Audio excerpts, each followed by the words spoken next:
Nothing happened. Shut up. Anyway, hello, welcome back to the stream, and welcome back to a brand new setup with absolutely zero technical issues whatsoever that I'm going to be playing a bunch of demos on now, because unfortunately my last setup just straight up died. Just will not load. Anytime I tried to end a stream, it would just, like, crash. That was it. So, we're done with that one. Instead, we're using this one now. But anyway, yes. Hi, hello. Welcome to more demos. We're going to be playing a bunch of games today, ideally. Yeah, this is totally new. I reused assets. Like, I reused the social media link thing and, like, the little banner I had down there. But yeah, this is all brand spanking new. Brand new live stream, never before streamed today. First time streaming today. Certainly nothing else happened. Don't worry about it, it's fine. I'm sure nothing else technically troubling has happened today. Anyway, let's get to the game, shall we? So, first game we're trying out today is the demo for SteamWorld Build, which I also forgot I need to tweet out about real quick because I set up the tweet and I just did not. There we go. Ta-da! And also I need to add the game's title here.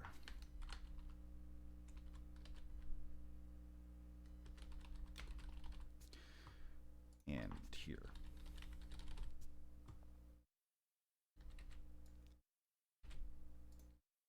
There we go.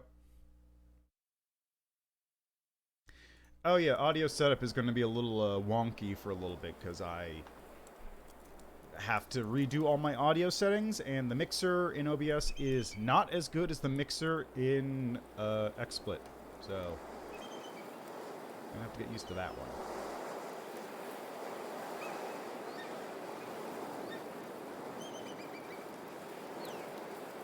Also, I'm not going to name a character Scuffed Mike Scream Min. Anyway, let's begin this, shall we? I have, like, zero relationship to the SteamWorld series, but this one looks pretty neat. If I remember correctly from when I downloaded this, which was, like, 2 months ago, it's like a tower defense kind of thing. So, let's give it a shot, shall we? I also need to turn on my timer real quick. There we go. Start the demo. Greetings from Grand Gully. Hot tip number 22, never underestimate the usefulness of items.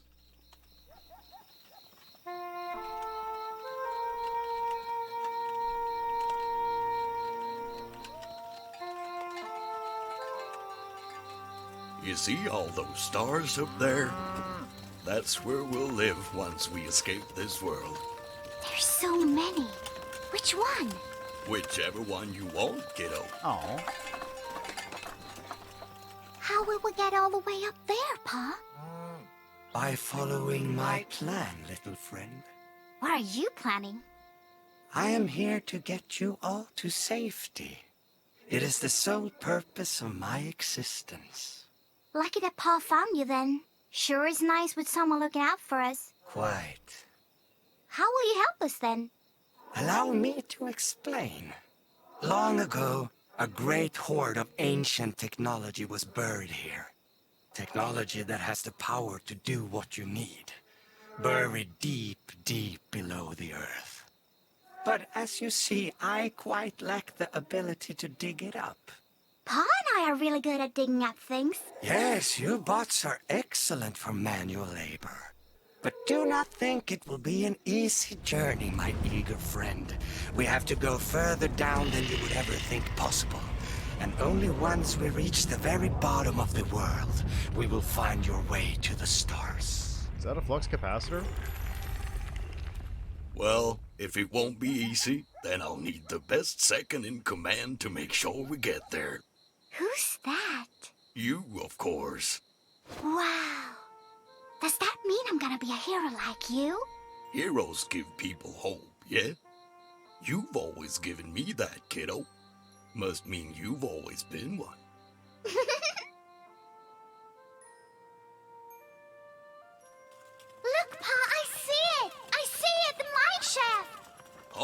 folks, time to get to work.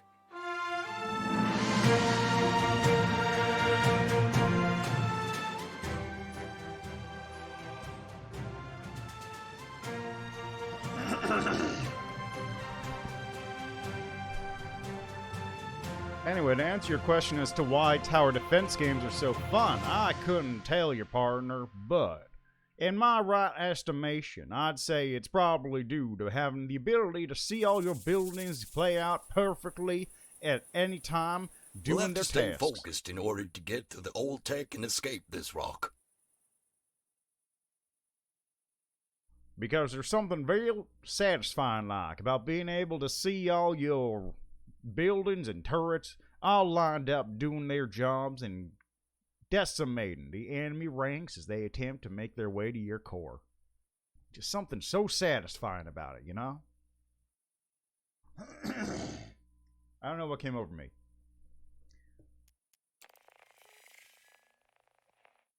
You hear that? Something is making a noise. Wasn't that you? Probably just some old hinges on the mineshaft elevator that are creaking. We'll get working in no time. You better. I'll be ruined if this doesn't work out. You hear? Ruined! We'll need to get this city up and running first and foremost, though. Squeeze the area for resources and the people for all that they're worth. I can see you are the good person. Oh, I like how he has like a little... He's got the money in his hat, but it's like, it's a bunch of metal that's kind of bolted onto it. That's mighty harsh, man. Well, I guess it's a woman. Whatever. Point is moot. You get it. Just get it done. Okay. Building is collapsed and abandoned. You should invest in repairing it. Let's see. Move the camera with WASD. Rotate with this. Zoom in and out. Our workers will need somewhere to live, so let's build some residentials. Make sure your residentials are connected to the old train station by road. All buildings must be connected by road to the old train station in order to function. Look at this. Construction cost.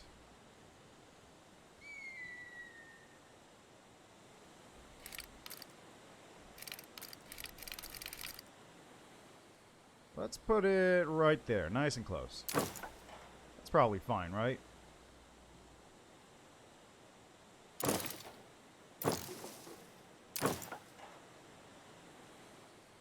I made a mistake immediately. I've immediately made a mistake. Oh, but it's not a big mistake.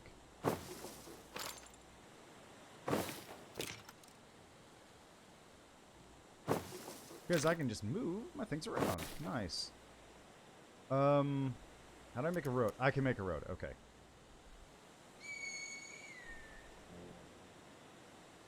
Okay, in that case...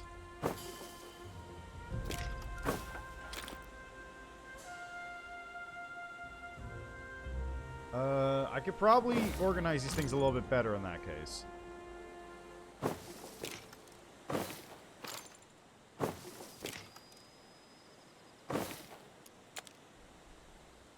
Okay, so dirt road all the way here. Takes money. Lame. That's 4. Okay, keep building the things. 5, 6. There we go. Problem solved. Fulfilling needs will increase your population and earn you higher taxes. Currently, your citizens need a marketplace. Hint, service buildings fulfill the needs of residential buildings within its range. This is shown with a blue road that highlights affected buildings. Oh, that's convenient. Select a residential building. Short description of the building. Okay. If any issues arise, you'll see them here. Fulfill citizen needs and you'll advance your city and earn benefits. At 100%, you can upgrade residential buildings if you've unlocked the next citizen tier. Earn money and Steam bots. The money and Steam bots you'll earn by keeping them happy. We'll need building materials. The forester turns trees into logs which are needed for construction. I marked a good spot for the forester. More trees nearby, the better the forester will permanently and decay by the fertility level.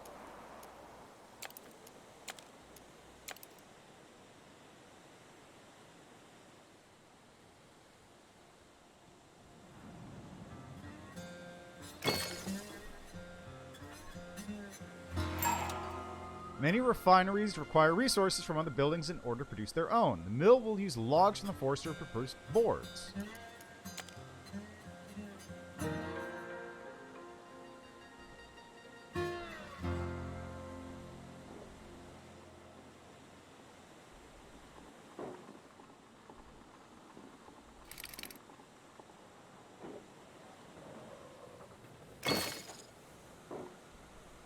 Building's not connected to the train station by road. Use a road tool to connect it. Warehouses distribute resources throughout the city. If a refinery is not within coverage range of a warehouse, it cannot deliver its resources.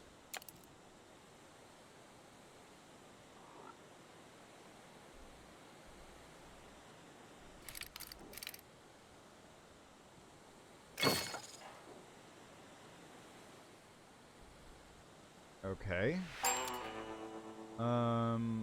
I need workers, and I need to connect these things to the train station. So, I guess dirt road? I just straight dirt road it?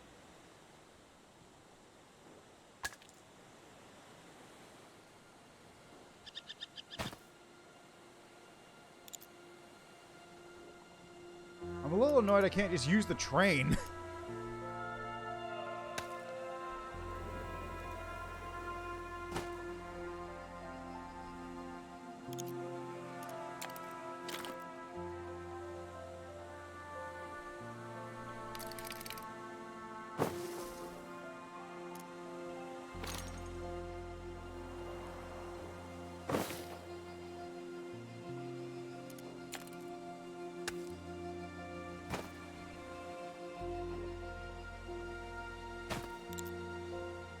There, everything is now connected. The warehouse and stuff. Oh god, I need a lot of workers, okay. I need a service shop as well.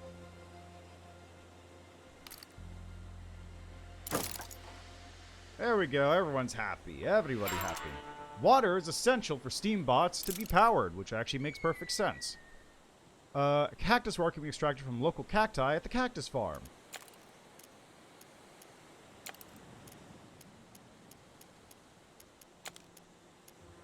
Okay, where's the cactus farm? Worker, mill, cactus farm. I need a lot more workers.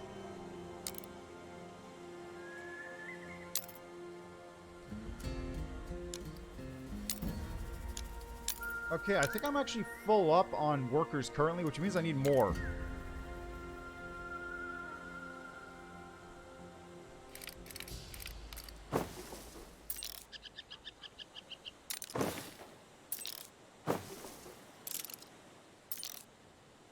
Okay, I'm out of boards.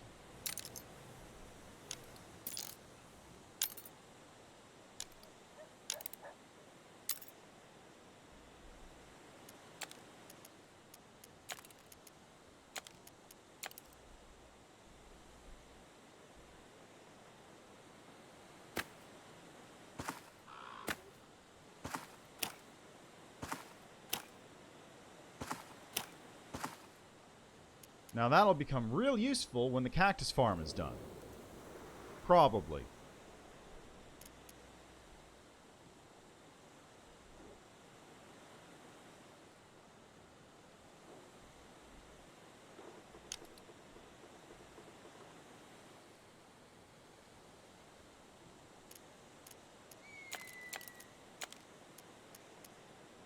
$54 to $74 workers.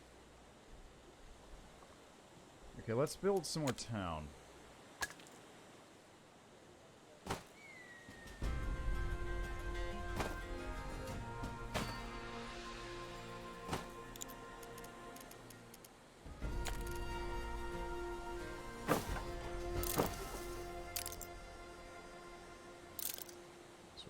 boards to show up.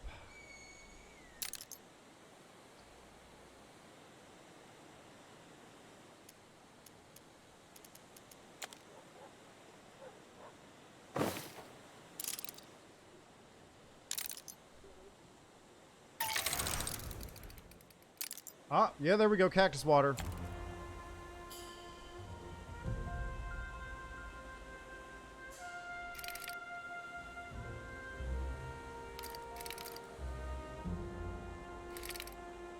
Right across from the big batch of cactus. Yeehaw! Now I just gotta wait for wood.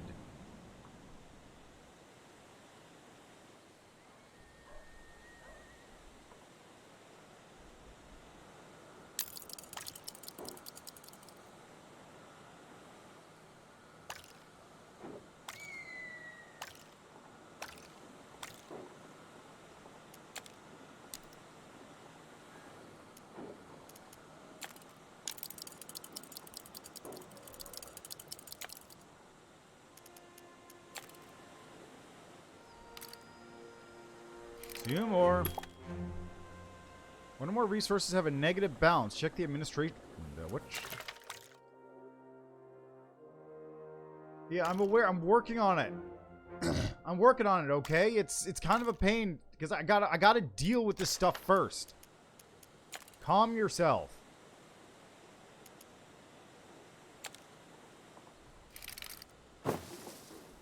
Oh, I could just set it down already. Oh.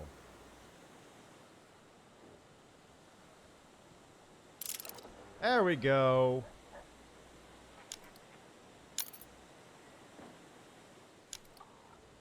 I gotta build another one over here, it looks like. Or I can just move this one. I'm not picky. Place fields.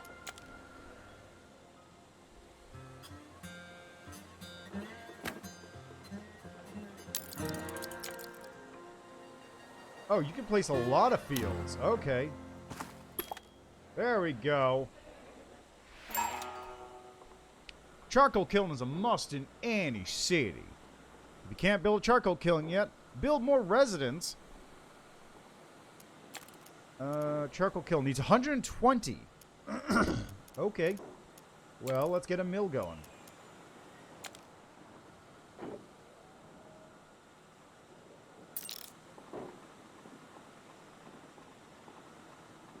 Go right there for that.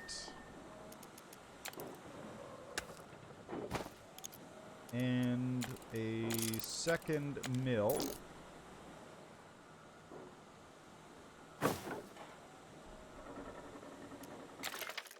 There we go, look at that. We got it, we're on the up and up. We got water and we've got boards.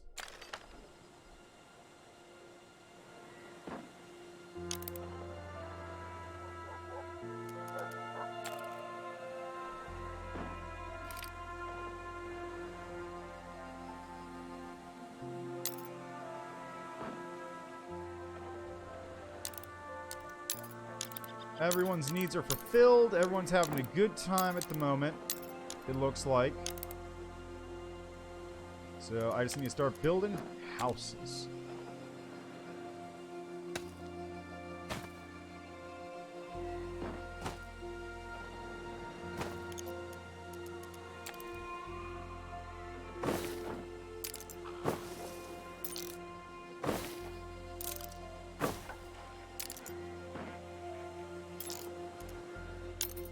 This one's out of service range. There we go. Alright, we're at 120. Means I can repair this thing. Once I have 4 boards. So just give me a second here. How many boards do I have? I have 8? I have 8 boards. Okay. Item tool. It looks like I need to build a charcoal kiln first, which requires wood.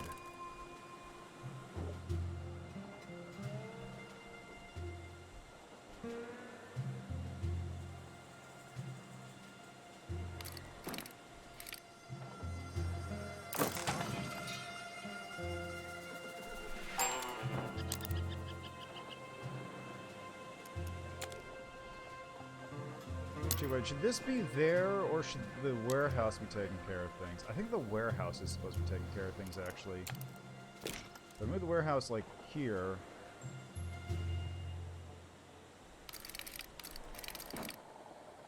That's the thing that's supposed to actually be taking care of these things. And this can be, like, over here, I guess? I'm gonna be honest, like, the systems are a little unclear to me at the moment.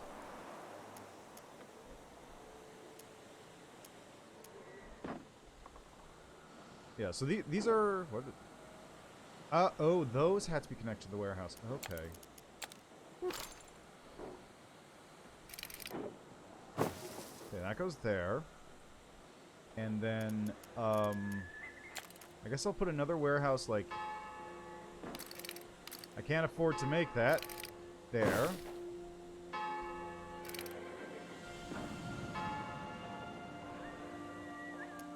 I guess I'll just make some more dirt roads going down here.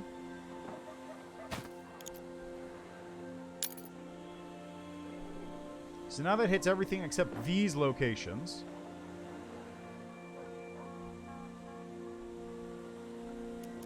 If I make another warehouse over here...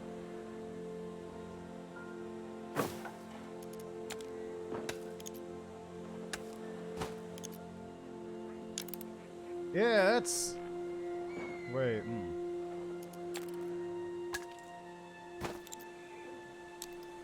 There we go, that one takes care of everything, and then this one is in range of that one, I think? Pretty sure? Yes? Maybe? I don't know. I don't know if it's working or not. I literally don't know. Can't afford that yet, though. These systems are a little unnecessarily complicated, I feel like. Repair the train station makes it possible to trade with other settlements. It also allows to buy useful items in the store.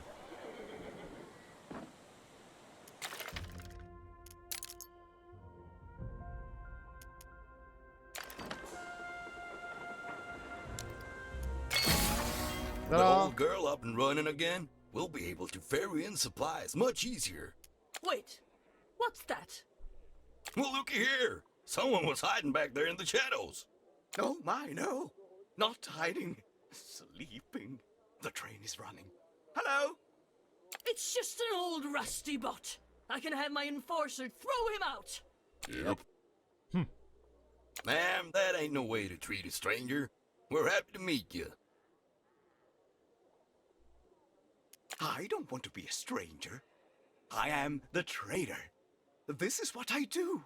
I think I can conduct all your trade. The train listens to me.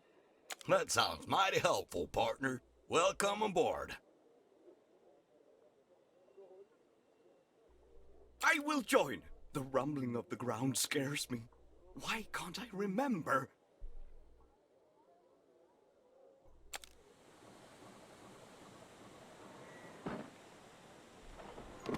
Well, okay then. Train station. Train station gives you access to trade and the ability to buy items that boost the efficiency of your city. There's ongoing trades. Item shop. Also buy items and equipment that can boost the city and mine. Okay, well, none of that is important to me. Create a new trade deal. Select the resource you want to sell. Now select the resource you want to buy. Modify the amount you wish to trade for. Create the trade deal. Trades will be completed each time the train arrives at the station and will be recurring until you delete it. Delete that. Okay, there's no trades going. That's fine. I'd like to get more money, if anything. Here, take some of these boards. Give me, money. Yeah. Or take some of this cactus water. Give me, wood. Charcoal? Jesus, that's expensive. Never mind. There, that's enough. Still low on wood. I will go make another logger real quick.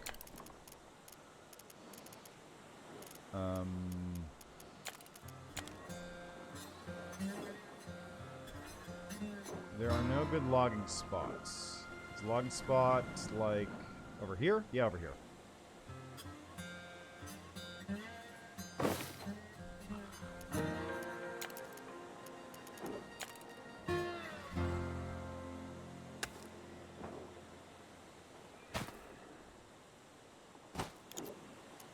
Alright, and then make a warehouse. There we go. So now that should help my log income a great deal.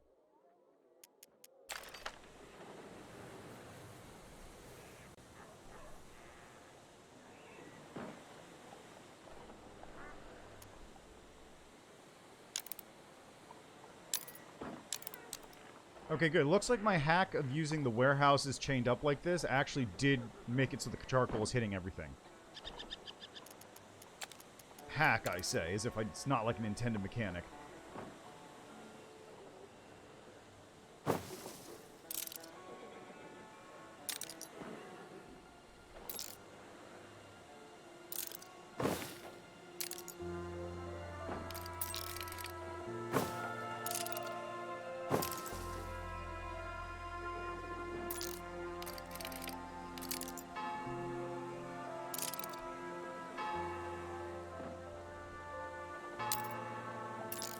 A little bit more. Nice. And we're close. I'm literally one building off. Are you serious? Okay, this one's too far away from the service shop. You're getting another service shop. Building a new service shop down here. Just for you guys. Aren't you lucky?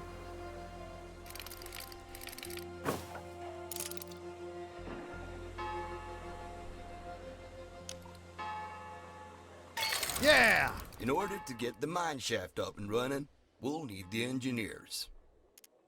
But there are still many unknowns to overcome before we can reach the old technology below. You mean there's stuff you don't know? Well, that's a surprise. Charming. It's unlikely that you may have any other questions that I do not possess the answer to. Well, if that's the case, Smarty Pants, I've been hearing this weird song since we came here. Almost like a sad song. Do you know what that could be? It confirms my suspicions. You can hear it.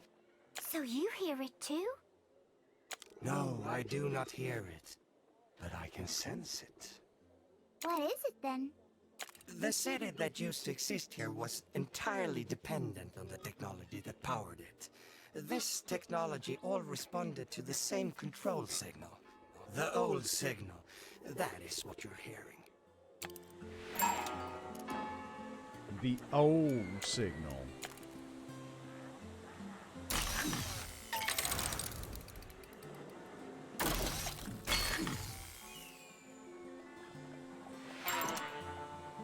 Workforce engineers is separate from the workers. As you upgrade workers to engineers, you gain engineers and lose workers. Okay.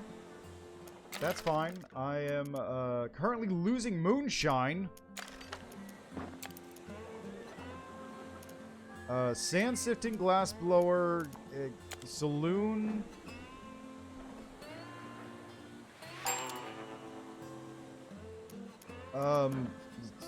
Moonshine. Moonshiner? Okay, the cactus. Wait, what? Okay, I can build another. Oh!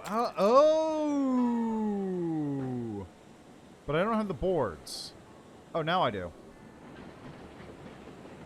So it's got to be pretty far away from everything else. So this seems like a good spot.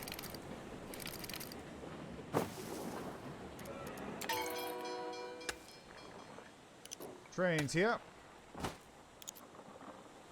Okay, the sand sifter is doing its job. Then I need to make a glass blower, which I will just slap over here. And that'll get finished when the boards are done.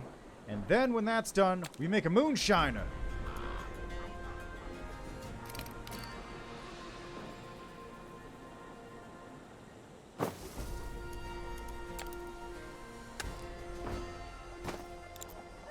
And then when the moonshiner's done, we make a saloon. Or rather, I'm going to just make the saloon right now, because why not? Let's go in over here. That'll give the workers a nice day to do stuff. Alright, anyway, that's happening. Where's the mine shaft? Old abandoned mine shaft. If you board some money and a group of engineers, we can restore it to working condition. I need more workers. Or I need more engineers. Okay. Is that enough? Oh, engineers need moonshine to run. Okay.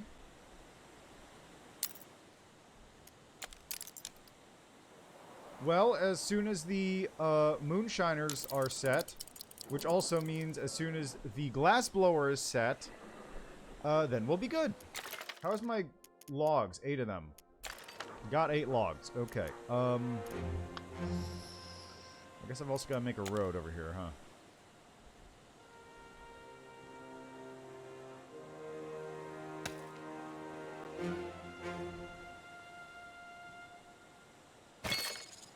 There we go. At least it's connected.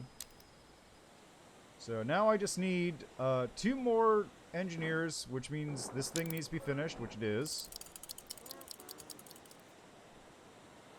Okay, so this glass blower needs to be finished. And then when the glass blower is done...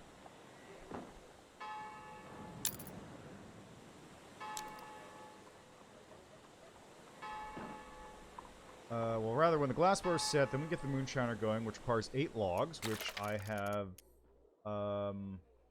5. So it'll be done in a second.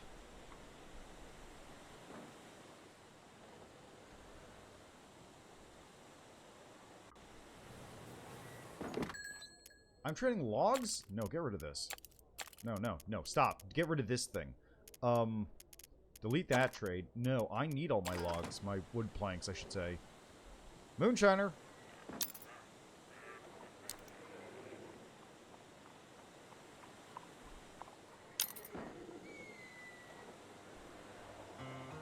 What does it need? Engineer 4 out of 10?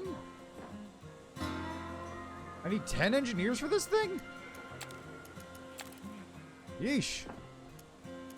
Why do I need engineers to run a moonshining still?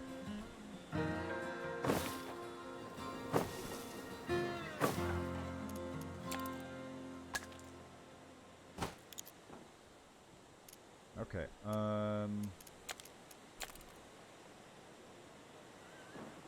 I need more boards to upgrade these, which I also need for this, which is 12. I only have 2 boards.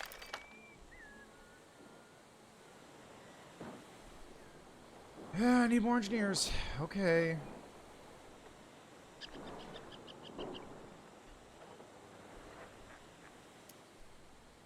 I need a lot more engineers, which would be faster if I could get this, if this thing was done, the saloon, that would take care of it, actually. Like, unironically, the saloon there would just take care of a lot of it because these engineers would be happy with that. Which would get me more engineers, which I could then use to get this stuff going. Which I could then use to just build up more things. So, I just need to wait for the last couple logs to come in for this thing. How many do I have? 9. Well, now we wait.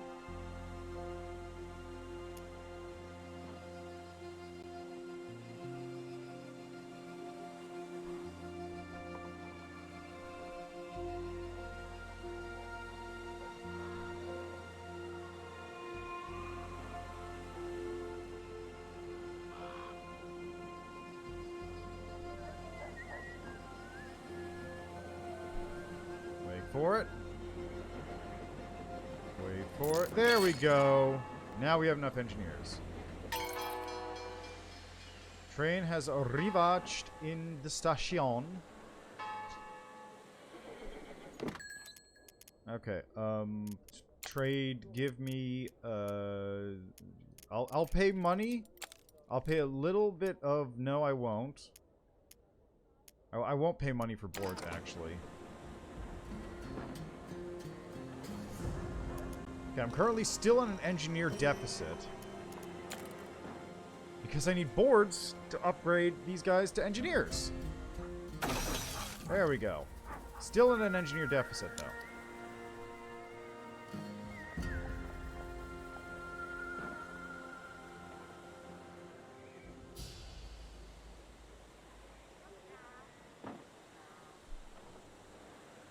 And the saloon is too far away from those engineers. Of course it is. One more board.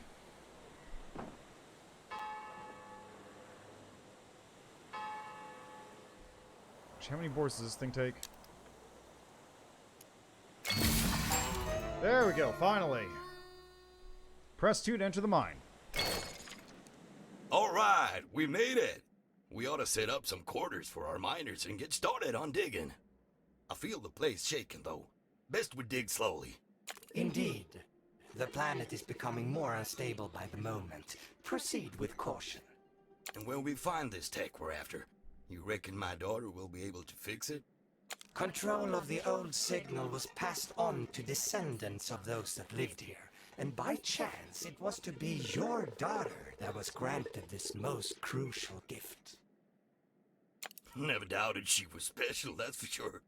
We better go get whatever piece of the tech we can, then. It'll be out there in the dark somewhere. Alright, now we enter the other part of the game. We know gold nuggets is a separate operation. Click the chest by the mine shaft for you to get started. Gold! Instability of the planet is dangerous. If ignored, there will be collapse in the mine. We can place pillars to stabilize it. Unstable areas will be shown in striped blue squares. Oh, that's convenient.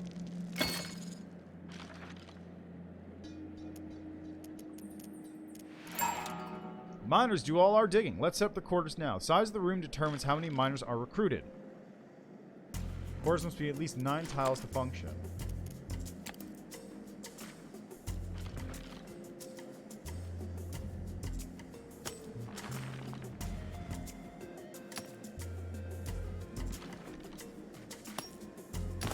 There we go.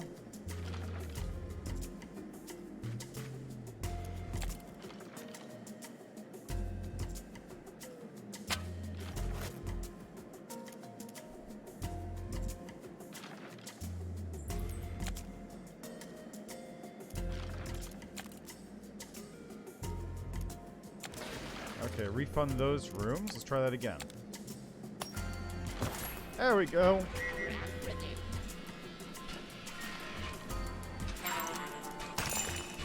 Alright. Now we can start mining things out. Let's dig greedily and deeply, boys!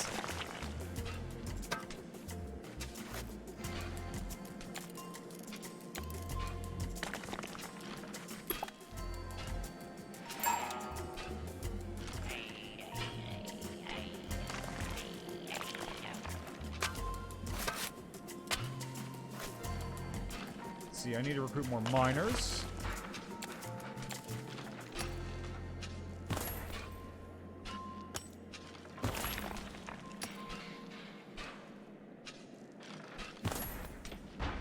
There we go, another miner.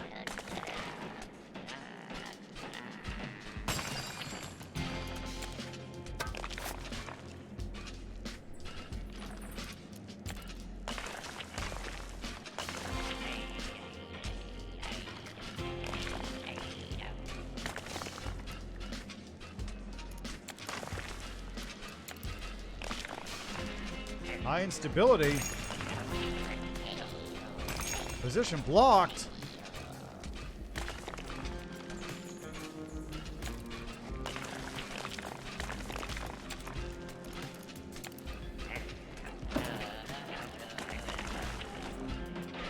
How do I fix that? Ooh, look at this.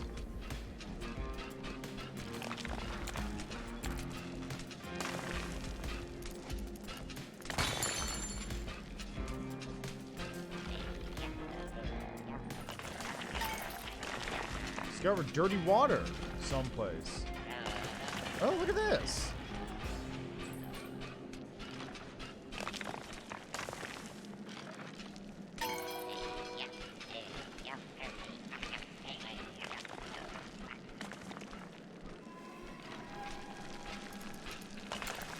Oh, geez, that's a very unstable section.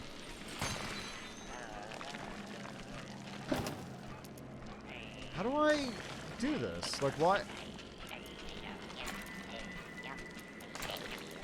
Like, how do I actually get rid of this ground that's kind of, like, all messed up here that prevents me from putting anything down?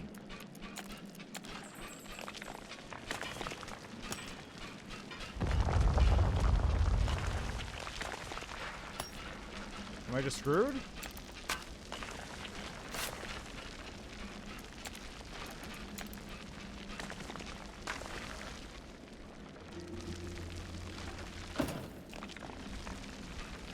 I mean, I might be, because I can't do anything with it.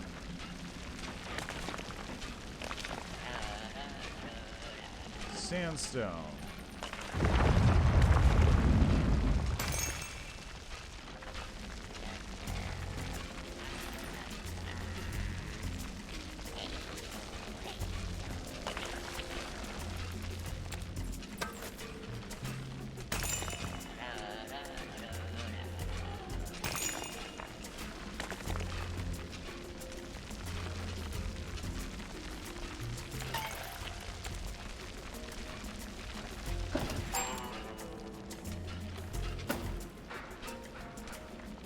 There we go. We need help with prospectors to mine this. Head back to the city so we can prepare for their arrival and mark several deposits of tools in the mine if you need more. I see.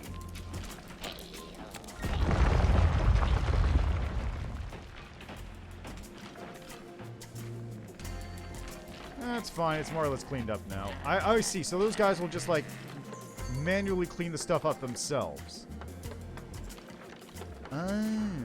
Okay. Back above ground.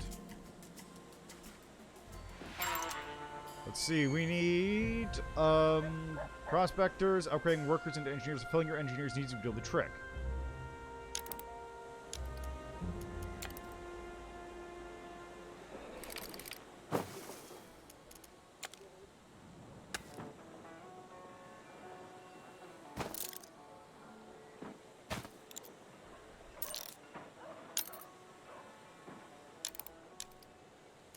Okay, need more engineers.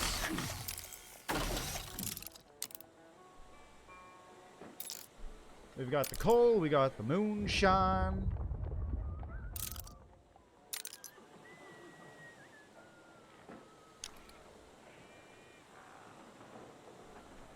We got plenty of money, all things considered. So let's just keep upgrading some more of these guys.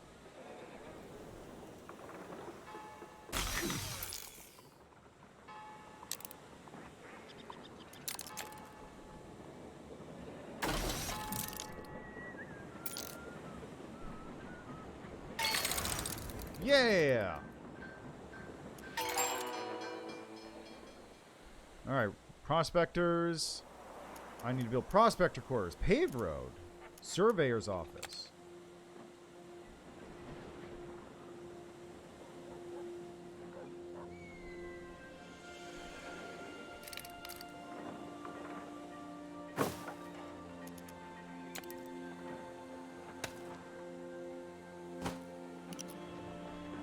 Fancy.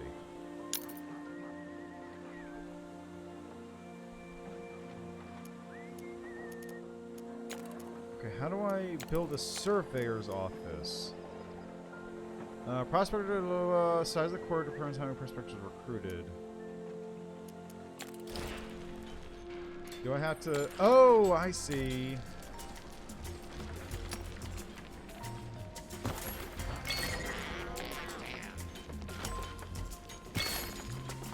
There we go.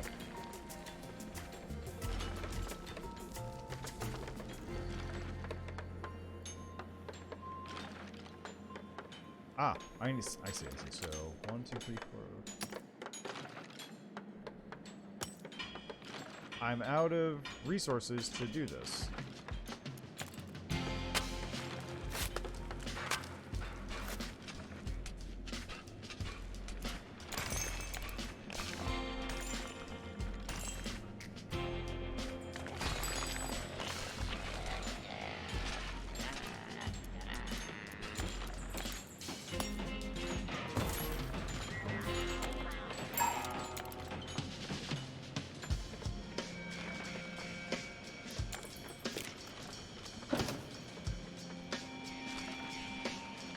Okay, I need to make a tool maker in the city.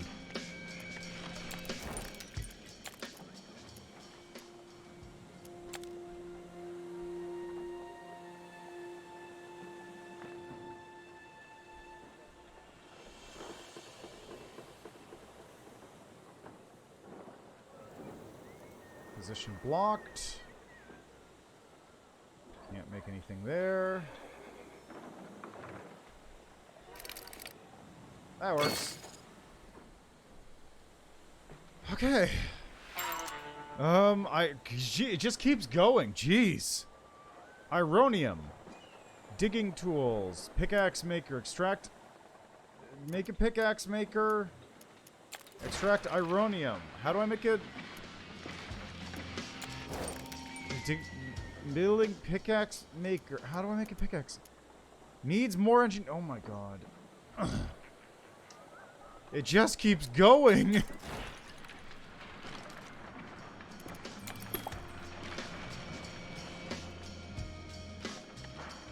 You know what? Let's just dig greedily. Let's down this direction.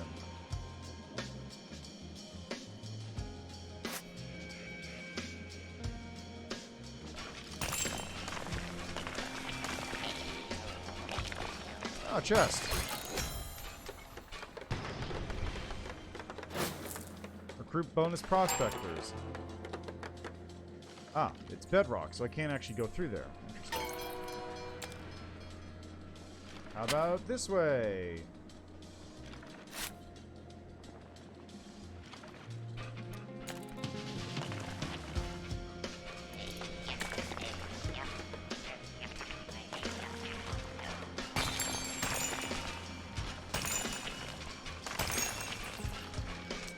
I appear to be completely locked in here.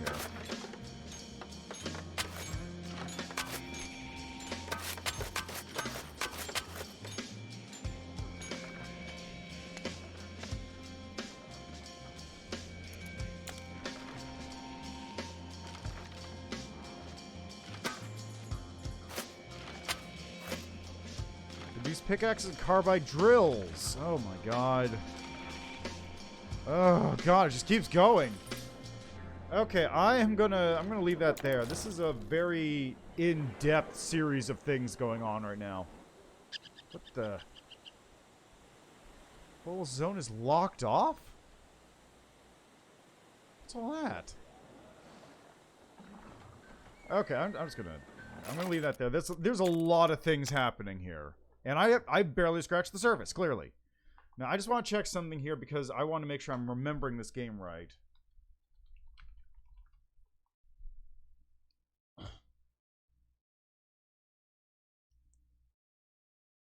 Yeah, okay, so there's the city building aspects. There's the mining part, which we saw. And then there's, like... There is some stuff going on in the bottom there. I guess there's no tower defense thing. I thought there was a tower defense aspect to it, too. Maybe I misremembered, or maybe I'm...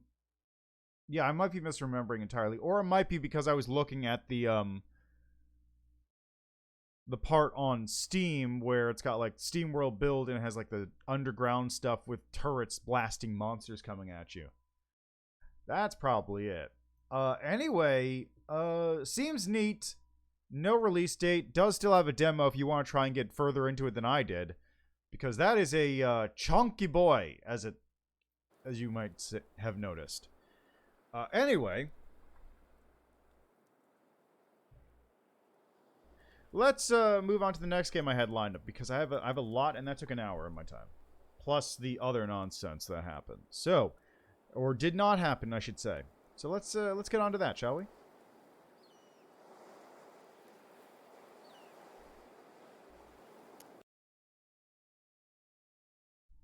Okay, what do I have next? Oh god, I got so many games. I've got so many games.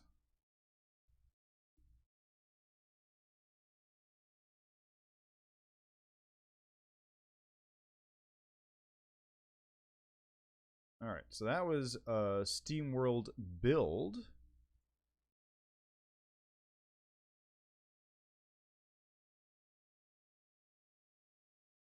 So next up,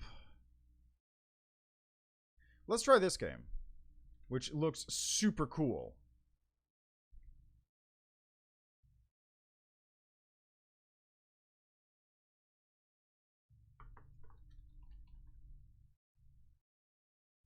As soon as I do that bit.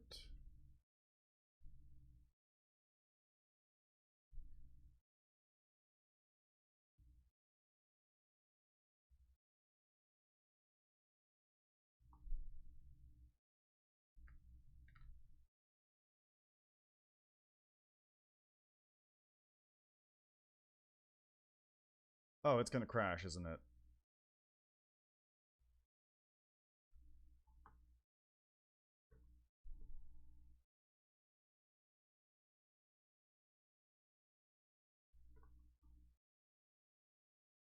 It's not crashing, but it's also not getting captured by OBS.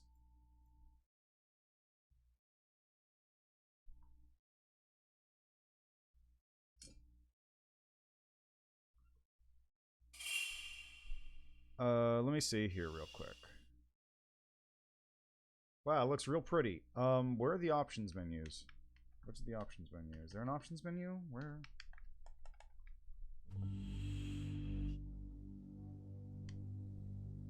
Why is the menu?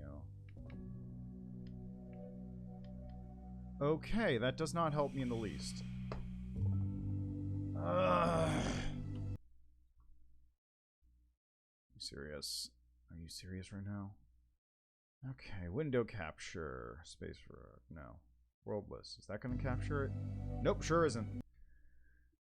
It's always one of these kinds of games, isn't it?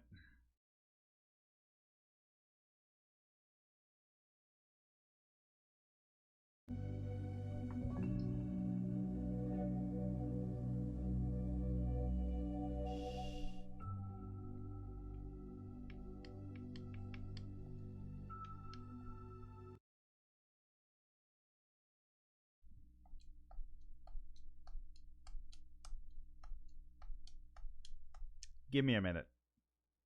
It's causing problems. As all games made in Unity do. Oh wait. Oh, hey, there it is. Hey, it worked. Nice. Haha.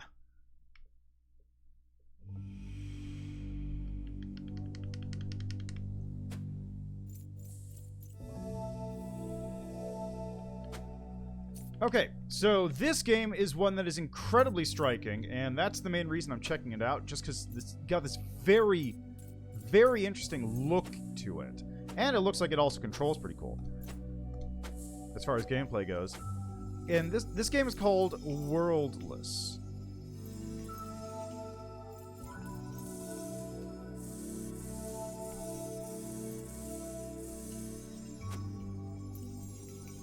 Huh. Okay, this is the start menu, by the way. Like, this is what it looks like. Controls, keybinds, gamepad symbol, auto, keybinds.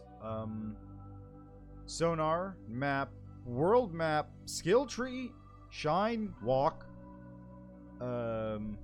Sure.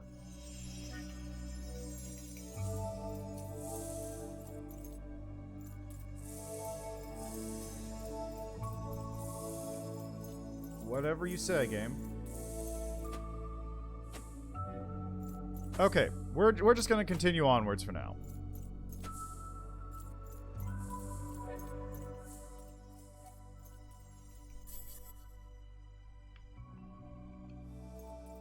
I did something?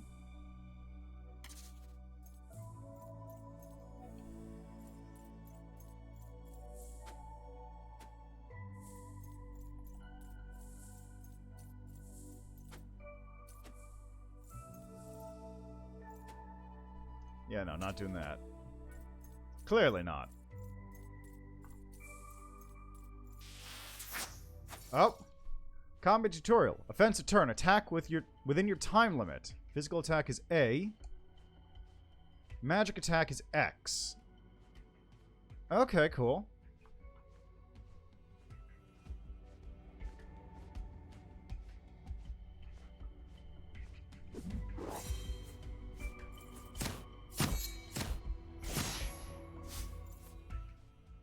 When your offensive time is over, prepare to defend against enemy attacks. Physical guard is A.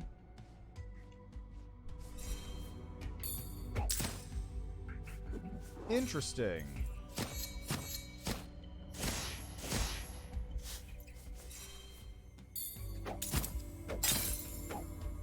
My god! Every time your guard breaks, your shield resistance will be weakened. Time the guard inputs just before the enemy attack hits to perfect guard and not deteriorate your shield. Oh, neat.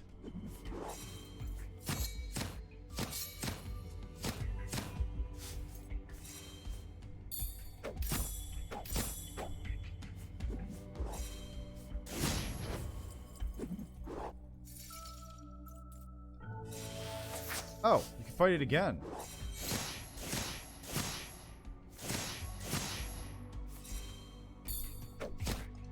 Whoops.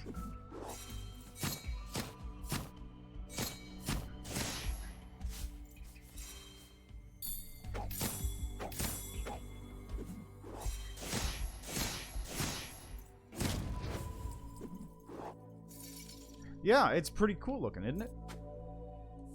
Like, the main thing that struck me is just, like, how unique it is in terms of appearance. It's very minimalist. It's very, like, clean colors and all that stuff. Very flashy, too. The hell is this? Is that a map? Yeah, I think that's the map. Oh, wait, you see that thing in the background?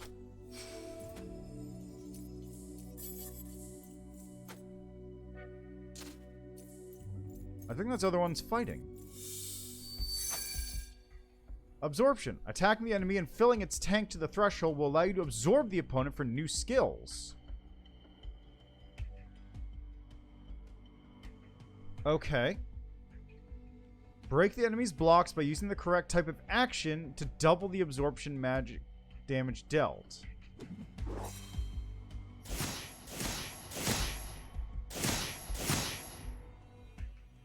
Defend turn. Magical guard.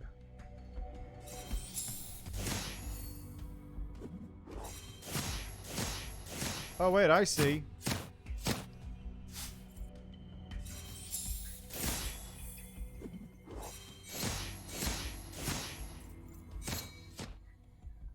Absorption. Left and right bumper. Input.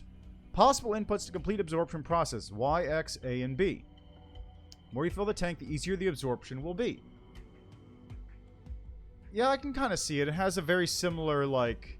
It's very similar to the Ori sort of, particle look.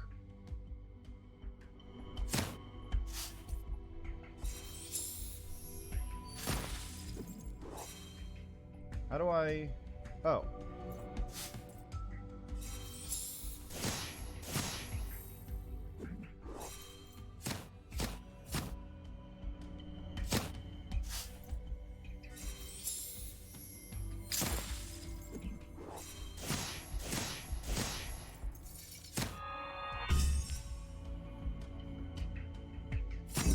Got it.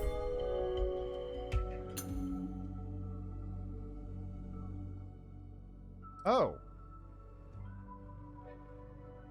Yeah, it's definitely the color scheme. Like, Ori doesn't look like this. Ori looks way better because it has a lot of things going on and it's very vibrant all over the place. But this has, like, the same look as the, like, particle effects that Ori does. Okay, so extend combo. Chain any action with precise timing for a boost in absorption damage. Take time physical attack at the end of the basic string for an extra strike. Recover time when breaking an enemy block.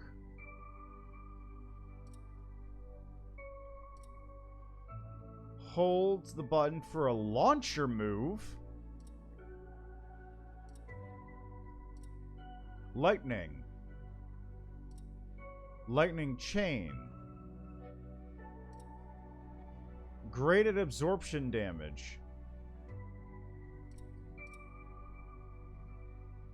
Oh, I see. So each of these circle things is like... Each of these circle things is something related to a move, and each of these, like, something related to the time you get for attack.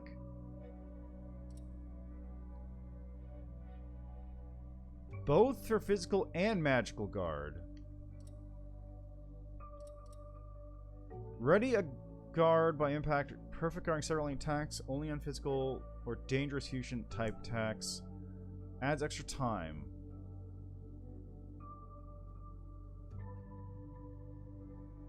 Okay. Perfect guard. Perfect guard bonus time. Adds extra time for the next turn when perfect guarding attacks. Ice. Ice chain.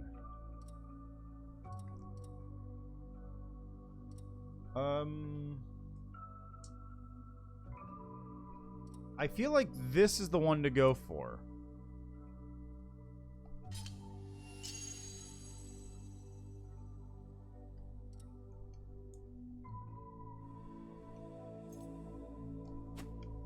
That seems like the one to go for here. That seems like the move.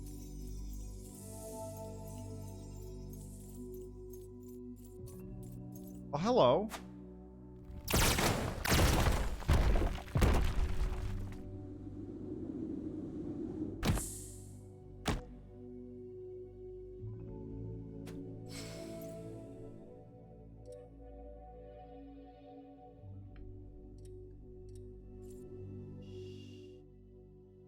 Okay, so this is a oh, I see. Oh, I see. So the marking, the blue one is where I am, and then the orange one is where the enemy is. I think.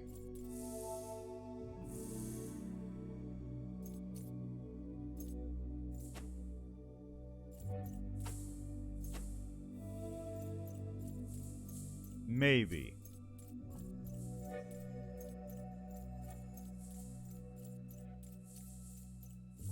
Oh, hello.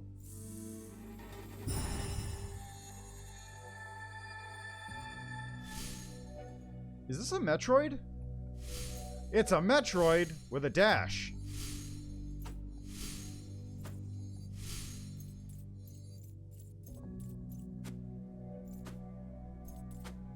Oh, it's a double jump too. How about that?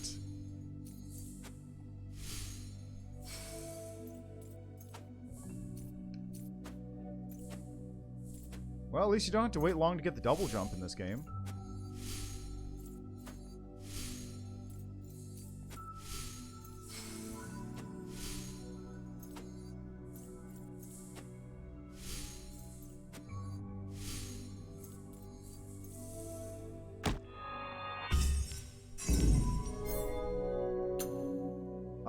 Oh, wait, is that a checkpoint? No, no.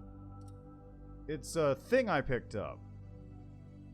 Ready a guard impact by guarding or perfect guarding several enemy attacks. Or charge sword for the... I'm gonna do this one. That one looks fun.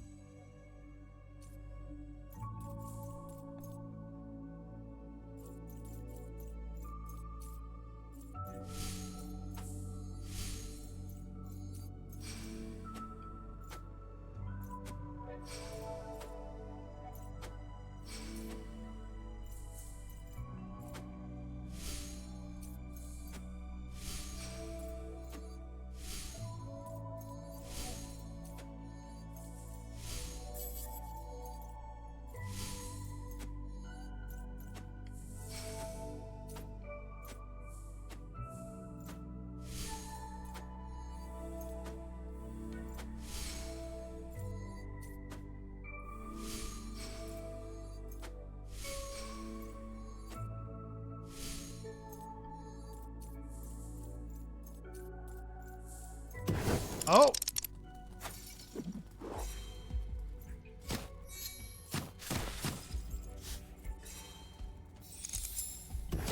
Ow.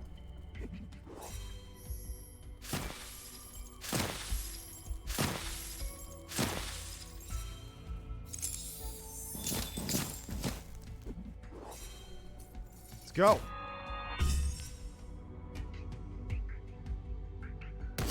Okay, I see now. Fill the absorption tank as much as possible to reveal all the inputs. Ah.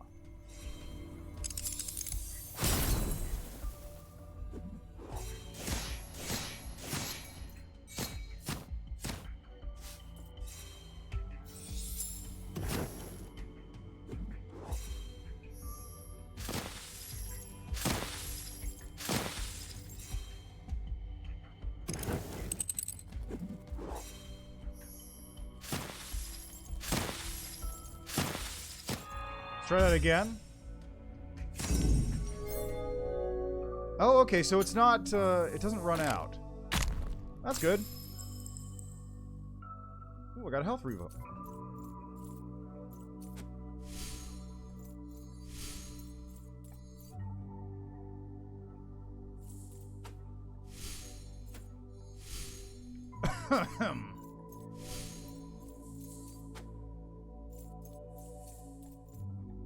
Is this where I was going? Probably. Ooh, I got another level thing. Sword release. Release the button when the charge attack connects for a combo boost. Fancy.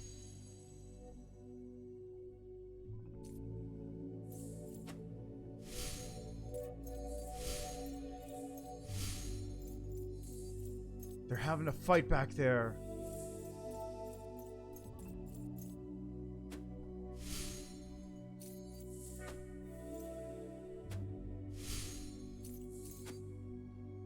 What? Oops.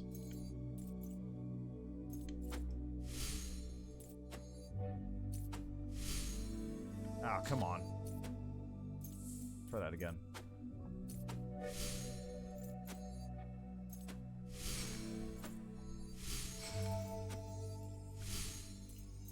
Nice. I got a thing. I think that increased my timer bar? I'm not entirely sure.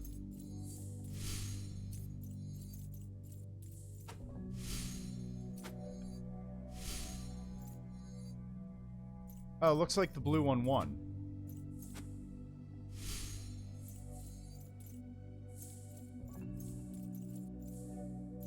You know what this actually feels a lot like? This feels like I'm underwater. Like, it's the sort of deep blue... sort of deep blue look with the sort of light hitting the thing. Hi?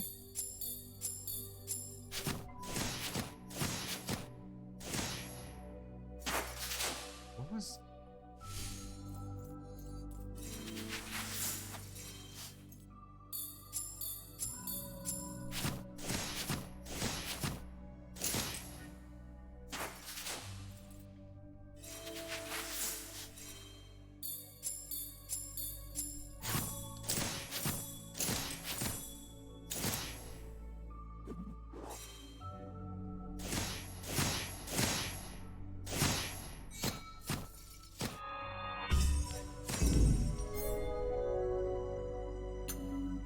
Neat! Okay, so that was a combat parry challenge thing.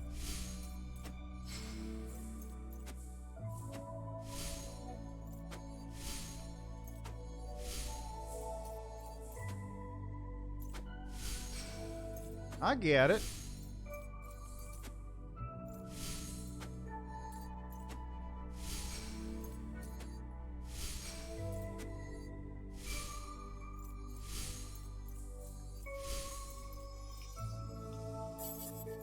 Ah. It takes more to level up as I go. Aha! And that's what that whole thing was about. Including what this is about.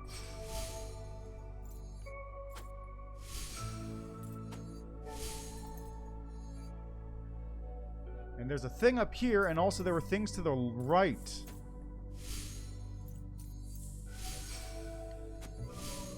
Hello.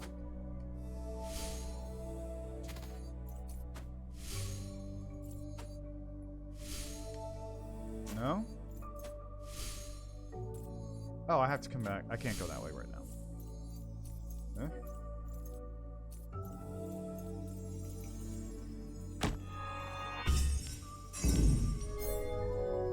Got another point.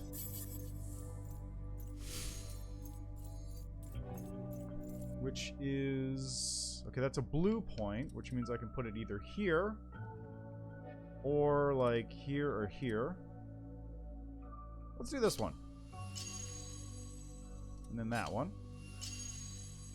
The final level on that one is absorption damage over time to grounded opponents. Ooh, fancy.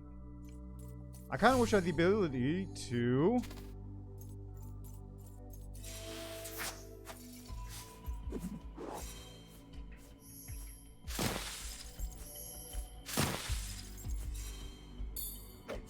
Ow.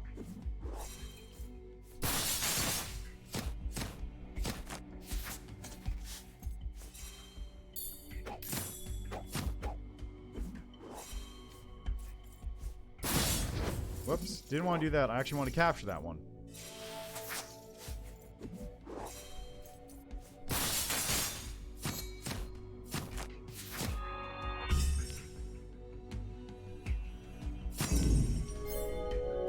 Got him. Cool. Alright, what does this one get me? Since I can't actually go here yet, since it looks like I wonder if I need both of these to progress, or if I just needed, like, it's locked off because demo. Radiant guard impact by guarding or perfect guarding several enemy attacks. Right. And then after that is only after a successful guard impact can I do a melee attack.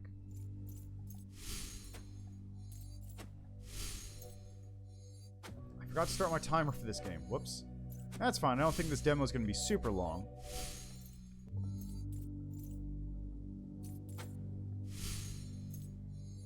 Let's take a look at the map, actually. There is a thingy over to the left, I guess, maybe? I'll go check. Like, it's not like it'll... Actually, no. Let's just keep going right.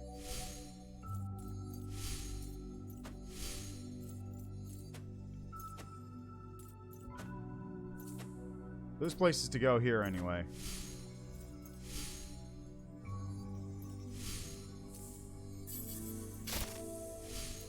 Like that, you'll see?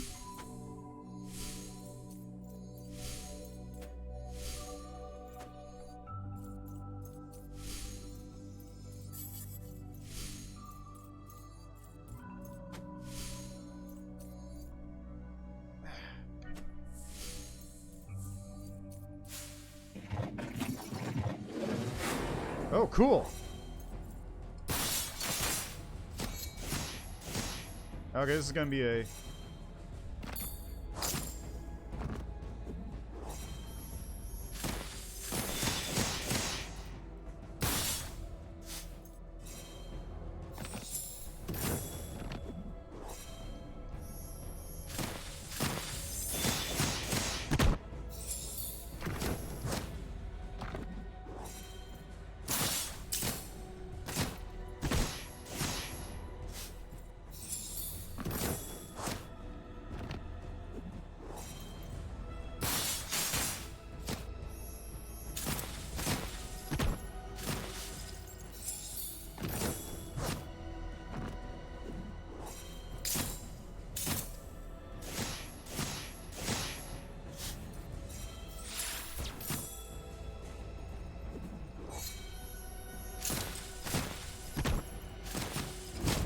Got him! Oh, hello.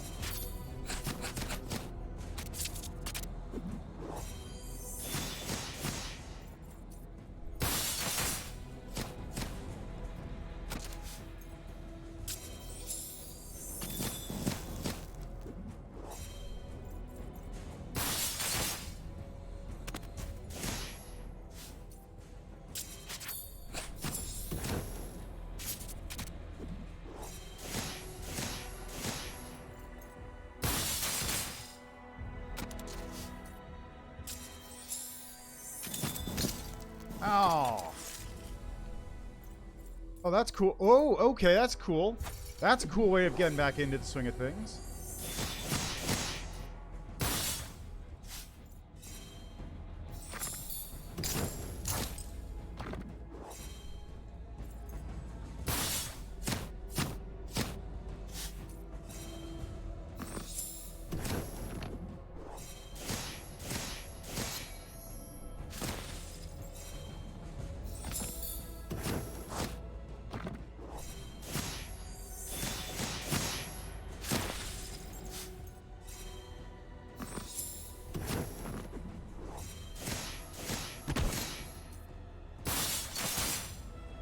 Woo, that's some damage.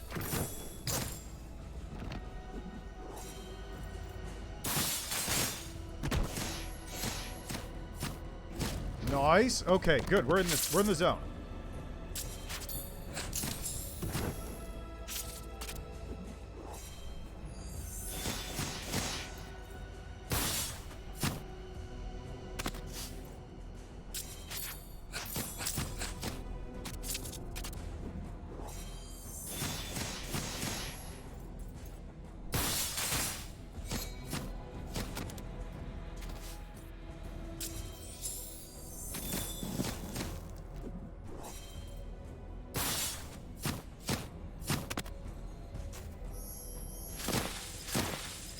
Come on.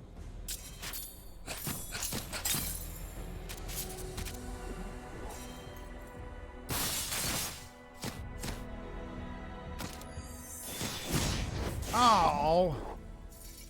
I wasn't able to capture him. But at least I beat him. That was cool, though. I like that. Controls are a little awkward to me, though, is the only problem.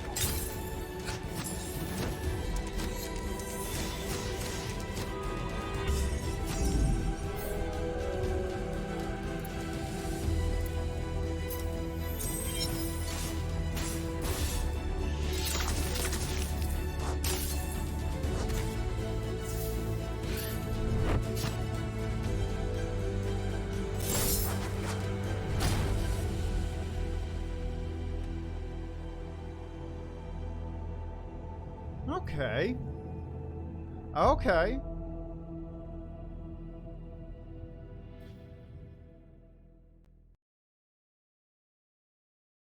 You're welcome.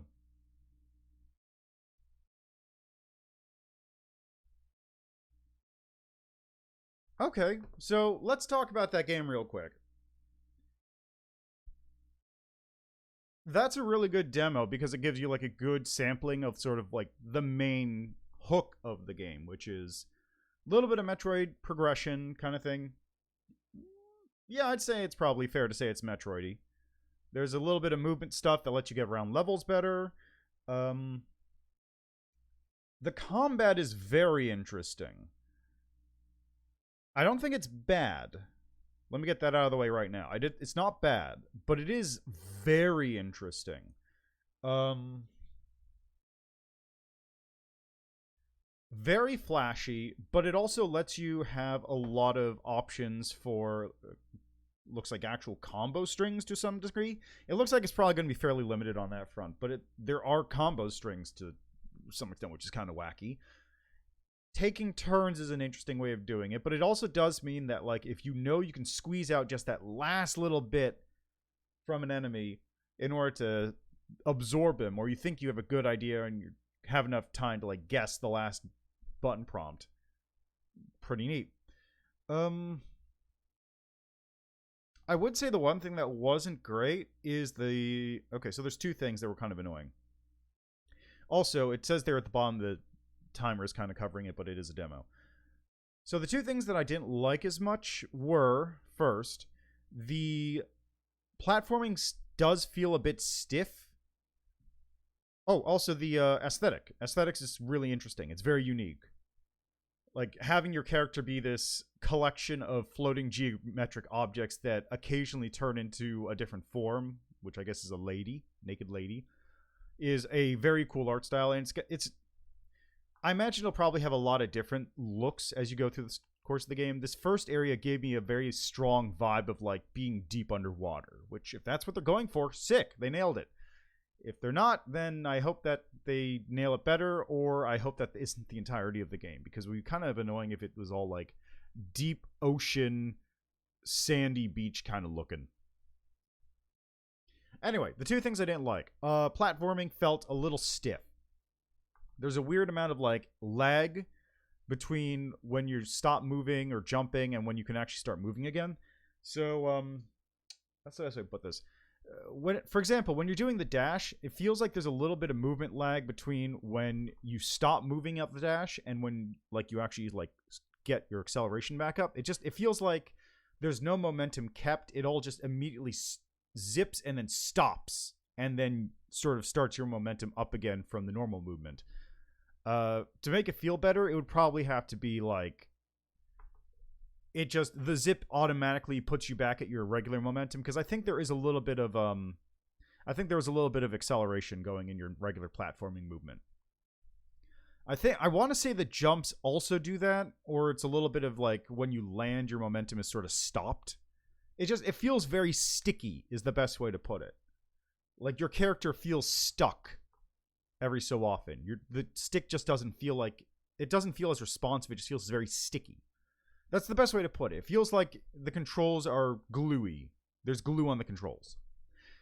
In combat, there's two things about the combat.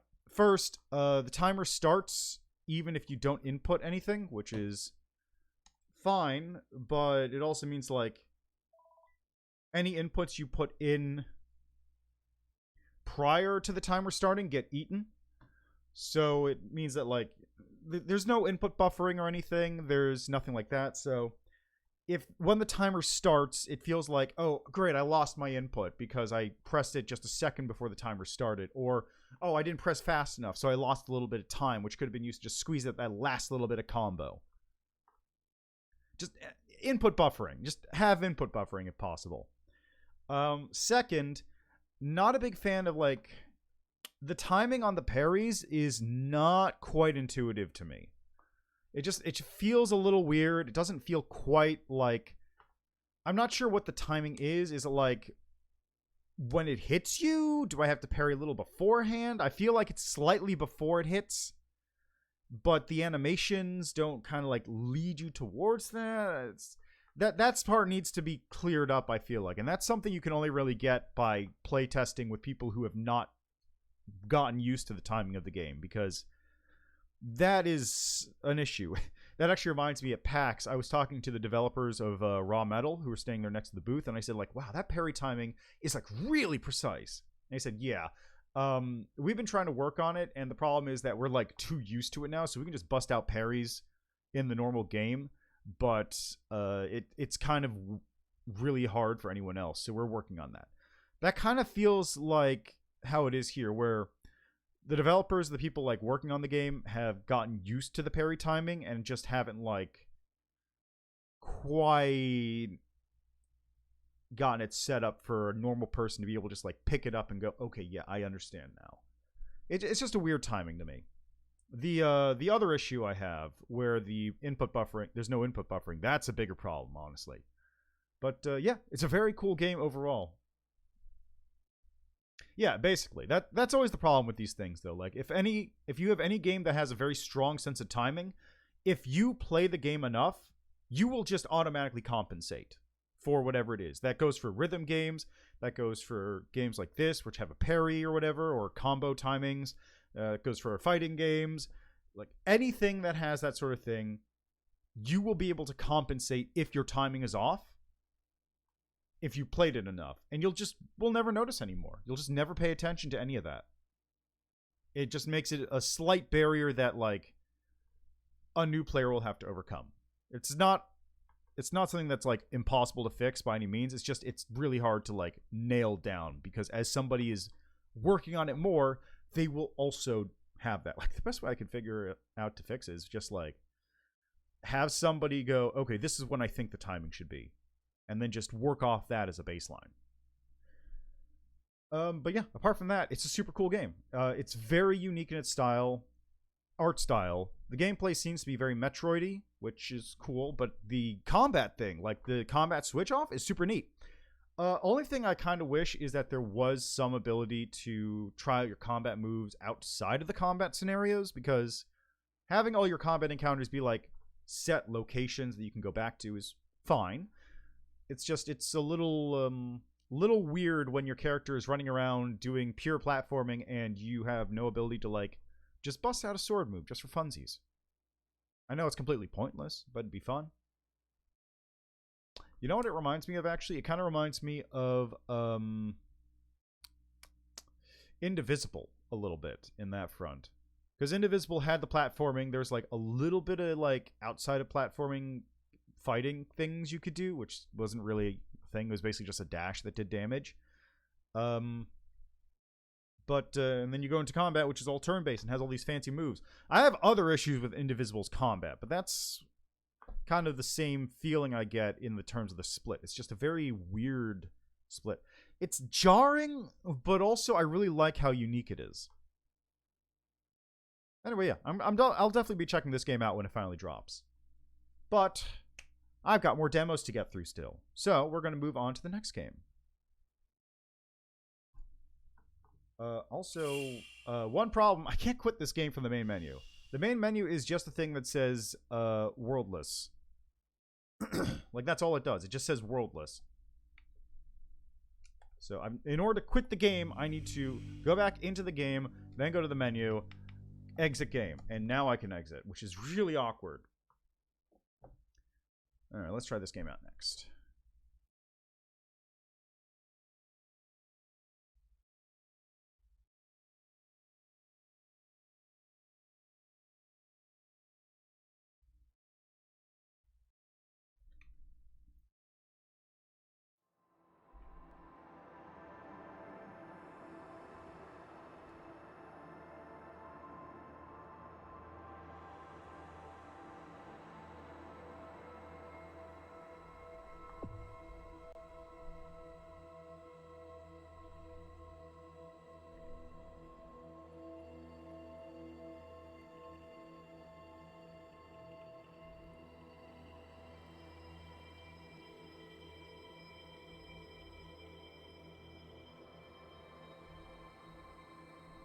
Hold on a moment. I think a delivery just got dropped off.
Okay, I'm back. As it turns out, a delivery did arrive. It was my brand new order of Factor, which I would gladly shill if they paid me more money.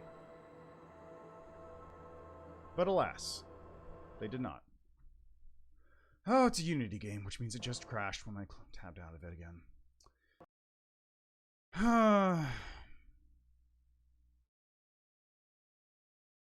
That's fine. That's fine. Just give it a second. There we go.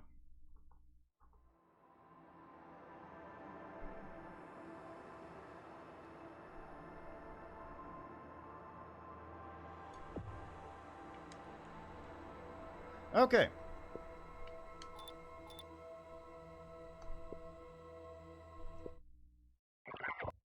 Scanning user credentials. Warning, list fragments. Decompressing operate packages, initiating integrated static base profile, loading communication presets. Completion system setup.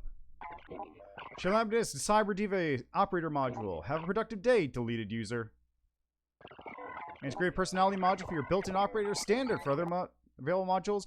Visit Chelyabinsk BBS, module sexy assistant, and module veteran hacker, only accessible in the retro have something. Incoming message. There we go. I want to play the new Star Wars Jedi Survivor, but I didn't know it's coming out at the end of the month. Yeah, right? There's a lot of games coming out this year. It's crazy. This game is obscene. This year is absurd. Just so many games all over the place. Anyway, let's talk about this game. This game is Drop System Breach. So, what's the best way to describe this game? You know how there's that weird subgenre of games that turn you into super hackers? Like, there's Uplink, there's, Uplink is the only one I remember the name of. There's, what, Cyber... There's another one. It's got, like, circular thing. They had a bunch of DLC for it. Anyway, there's a bunch of games that turn you into super hackers. And this is a new one. It's called Drop System Breach.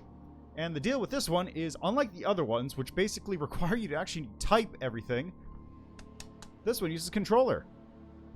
And from what I've seen, it's very close to the Watch Dogs style of hacking, where it's a lot of little like mini games, rotating things, quick puzzles that you have to do to get into systems. That kind of thing. So basically, it's like Watch Dogs minus the bad parts. Probably. We'll see. Let's see. Unknown from user. Welcome to the highway. Your friendly neighborhood fixer here. If you're reading this, you have already fired up your new deck. It's a Chelyabinsk Cyber Diva, the best gear I could find on your budget with a modified system operator module. Our mutual friend, Professor Ziggy, tweaked it a little bit. It won't cost you extra.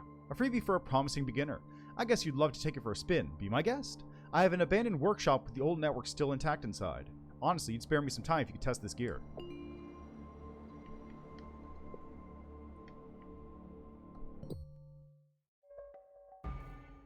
Tutorial sequence commencing.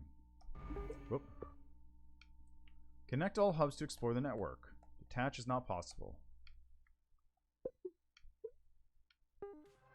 You must connect to hubs to explore the network. Press A on your controller or enter on your keyboard. You can always check your options at the bottom right of the screen whenever you're in a network or a hub. Every process needs a thread to run. You can see your running processes in the top left of the screen. Currently you have one thread, so you have to wait for it to finish before you start a new one.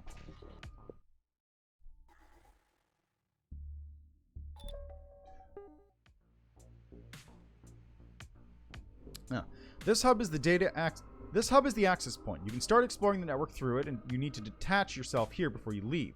You can enter a connected hub by pressing A on your controller or entering your keyboard. Almost every hub has one or more nodes where you can start processes to operate them. The detach process is available once you finish your current objectives.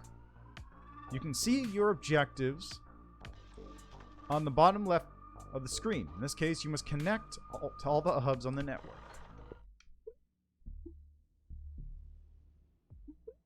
Access interface.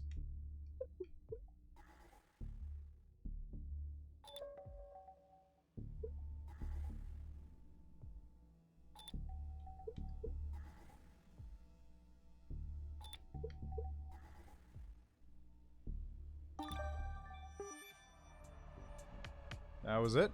When you complete your mission, you can go to the access point, detach yourself from the network by activating the detach process.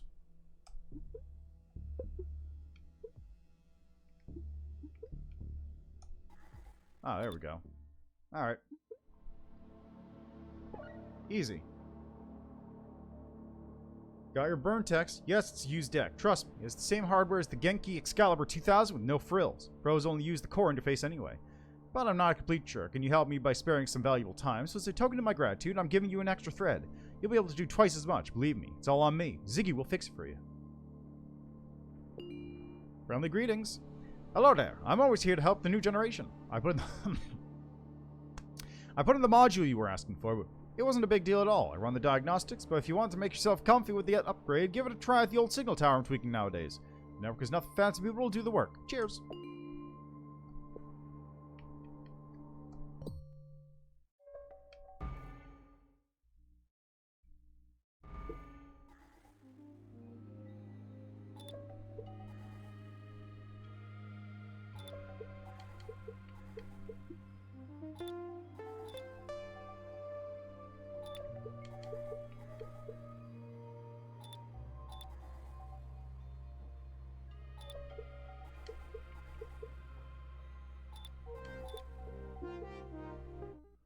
You're in a relay hub. Unlike the detach process, you can start the ping process as often as possible when you have threads available.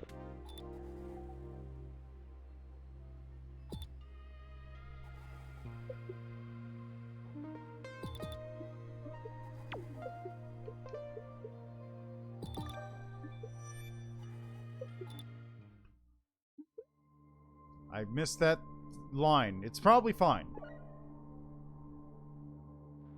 Hey, it's me again. Ziggy told me that your gear was shaping up nicely. What about a real warm-up job this time? You should expand a little, you know what I mean? There's a warehouse and a little pawn shop next to it, both on rogue collective territory, so nobody will care. I need some intel. The access is a piece of cake. We live in an age of separated networks, so you'll need to connect physically. Your clients will hire cable runners who will get in your link by breaking in or using drones. Luckily for you, I've got a key, a physical one.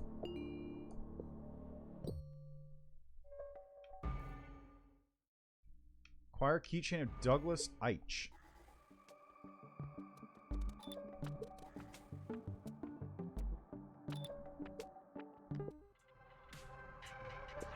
Here in the hub, you can access data about the user of the terminal. As you see, it will reveal the user's name and role. It's crucial information to accomplish specific objectives. After you have access, you can acquire the keychain of the user. Several users, but you'll need to find your target and obtain the proper keychain. So I need Douglas Eich's keychain.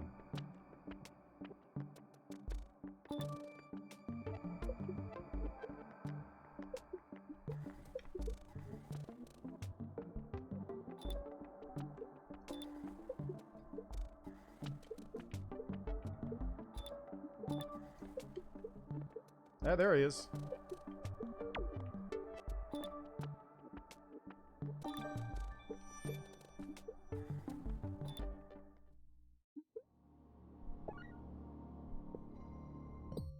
Install spyware in the machine of the director.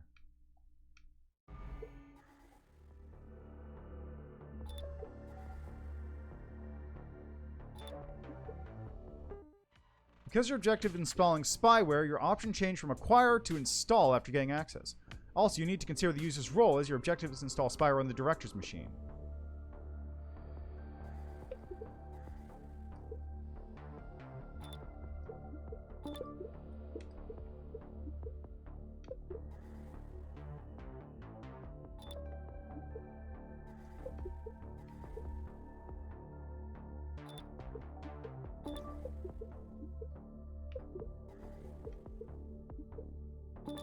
Director, you say?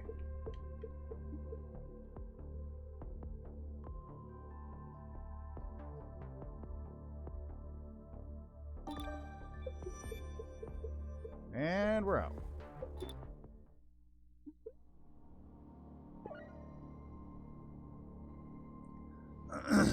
Good job, appreciate it. Which reminds me, my shop is opened again. Perfect place to spend your hard-earned money on cool and new upgrades. And you know what? I'll give you a customer discount as well. Meanwhile, Contact found me. She's offering a potential drop. Are you interested? Hey, I'm Eliza, and we should know each other better. Are you looking for connections in a great community? Look no further. We have an excellent opportunity for you on the highway. A little extra challenge. Be as fast as you can. This is your first real drop. Click on. Let's see what's here. Thread capacity. Yes, please.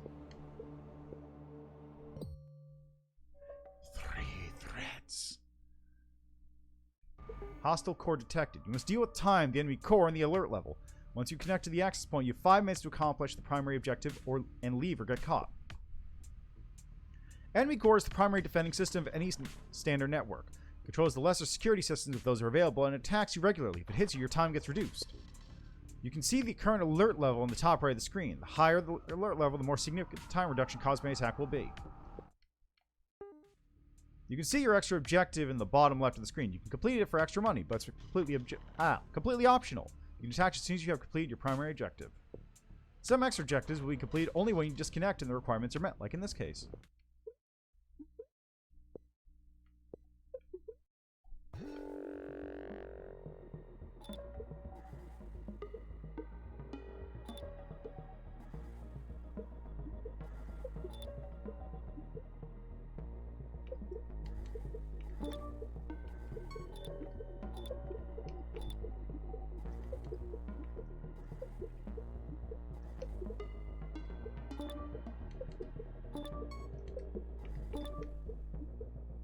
There we are.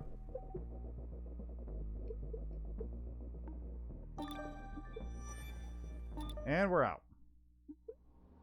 Easy. Oh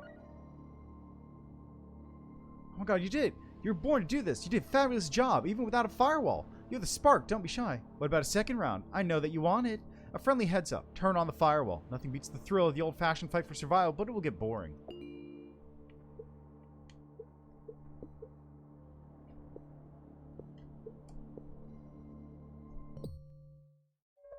Connect to all hubs to explore the network. Avoid letting Nexus get hit directly. Firewall hub absorbs the attack of the enemy core and other direct attacks. You can check its stats at the top right of the screen until it depletes every unit guys one attack. You compare the damage to the firewall here with the restore process. Once you have no damage, the option is inactive.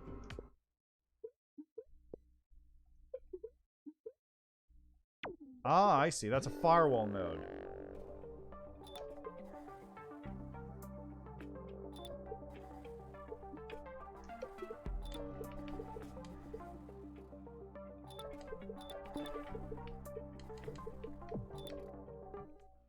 Quick navigation. Whenever you see damage, there's a faster way to get back to your firewall.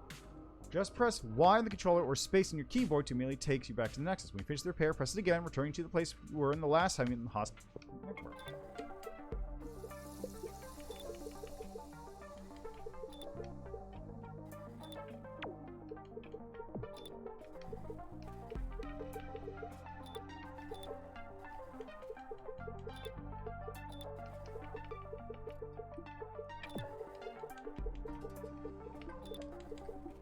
There we go.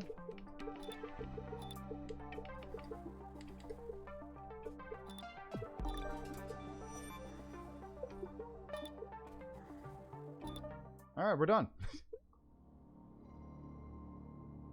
Connect all hubs to explore the network. Avoid direct hit. Nice.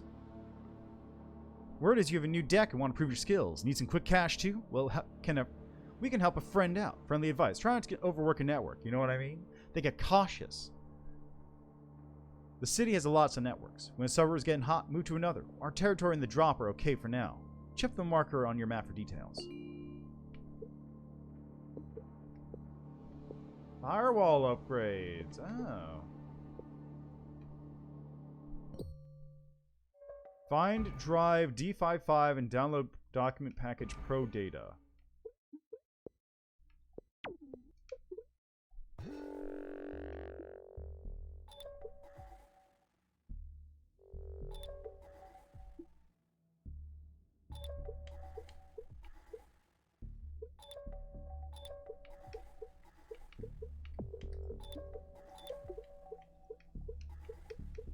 Is that it? I bet that's it.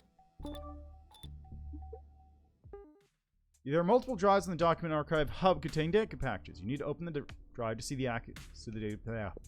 You will find download the data package marked in your objective, which is D55. And we're looking for pro data.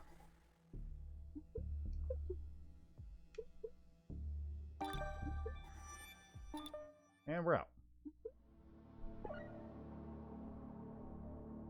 Client troubles. We got cheated on the payment. No worries, you'll be okay. Dude still don't take the collective seriously enough. Ready for another round? You online, we offline. Let's hit him hard.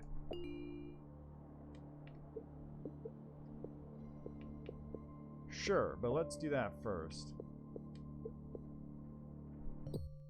Chiptune and sabotage. There are different archive hubs with various drives, but they all work the same. Sometimes you need to delete or download packages from multiple drives. Okay. Delete system packages named FillDat from the network. So there's 2 of those.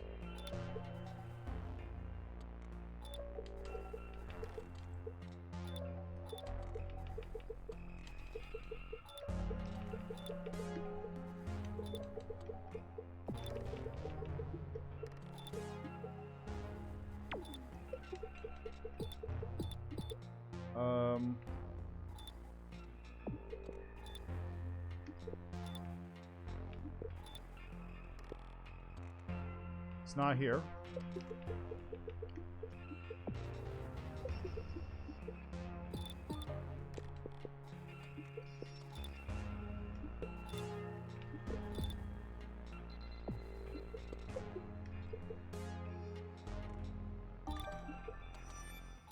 There we go. Problem solved.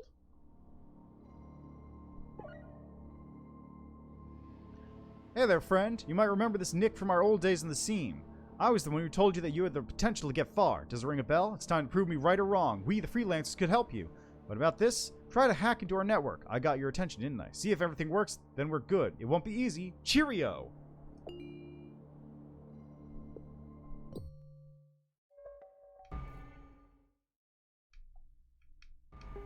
Log server. Most of the processes generate logs in the hostile network. You can track the logs at the top right of the screen. If you accumulate 10, the core switches to a higher alert level. Higher level means faster and meaner enemy attacks. All the processes that generate logs are marked like this. Log server hubs are responsible for log management. Every log server accesses the same log pool, so you can clean your logs from any of those. If you have open threads, you can run multiple clean processes simultaneously. You can even take your logs to 0, but that doesn't lower the alert level. Okay. What is this thing?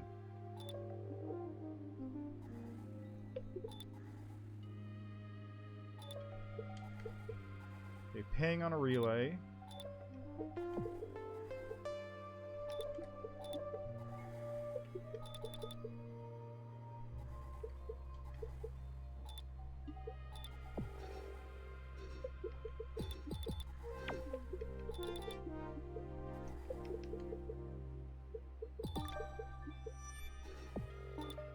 Done.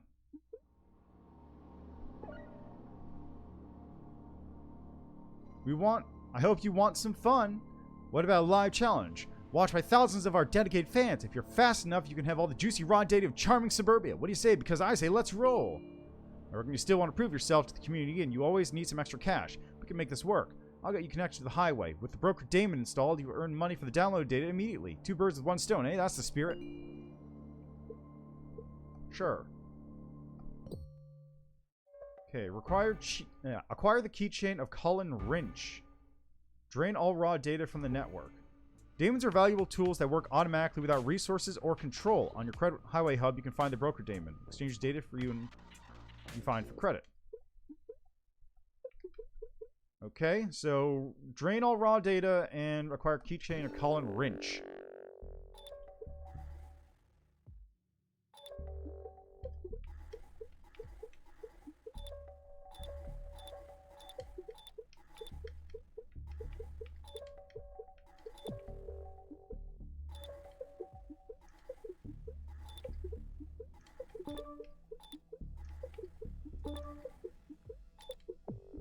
Colin Wrench.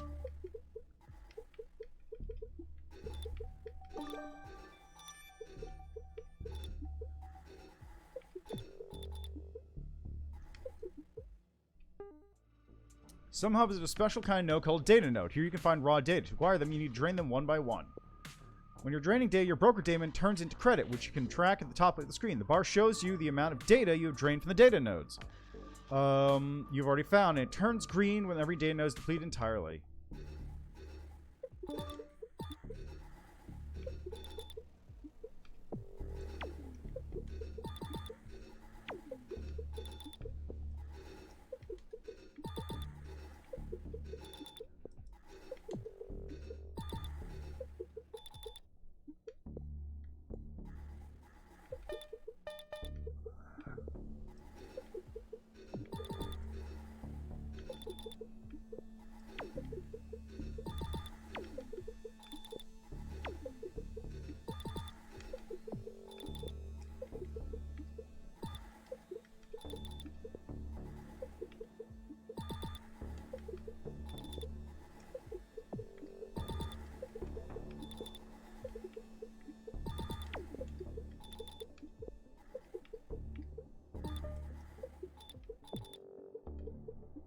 And we're out.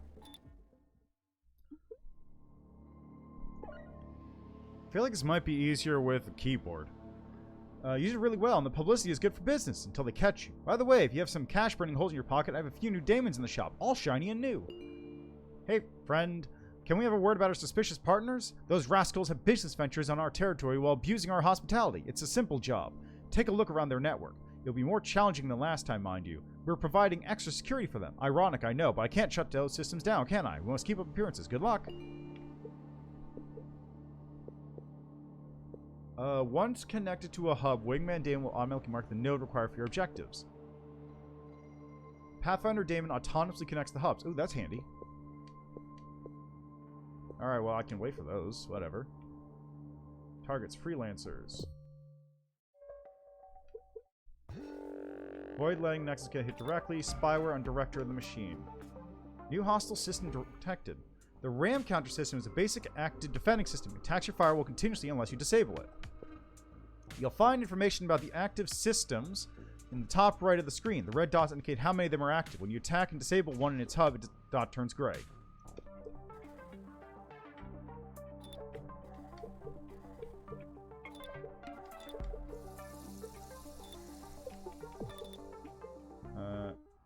Attack system. To disable an active system, you must attack it and solve a minigame. You'll see selectable nodes and fields between them with dots. The number of dots shows how many nodes you could safely select around them. In case of the user error, you must attack again, but you don't lose your progress. Minigame is complete and the system success when cracked.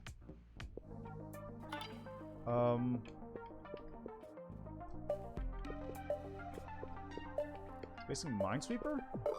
There we go. It's kind of wacky. So I'm looking for the director.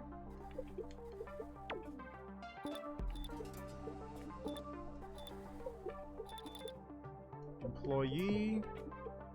Employee.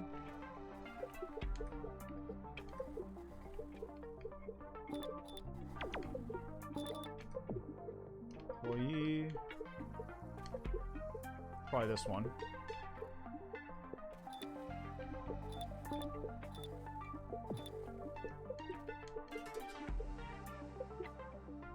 Who's the director?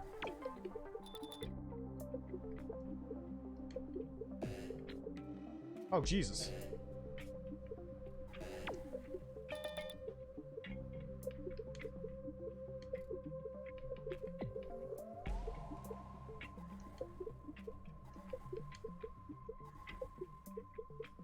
Oh, wait, what?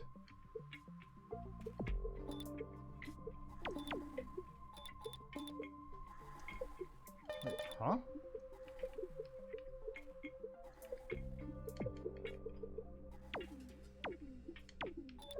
Oh.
I think that's everything of any note.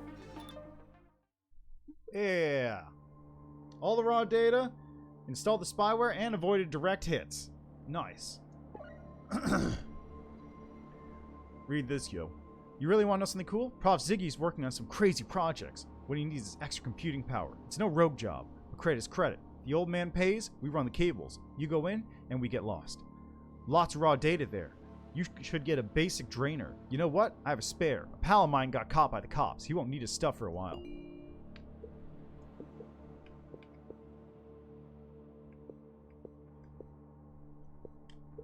Okay. Drainer program ready.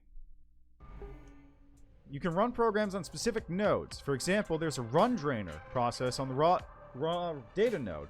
It starts a drainer, which slowly but automatically drains the node. You can kill or run a program by pressing X on your controller or Shift on your keyboard.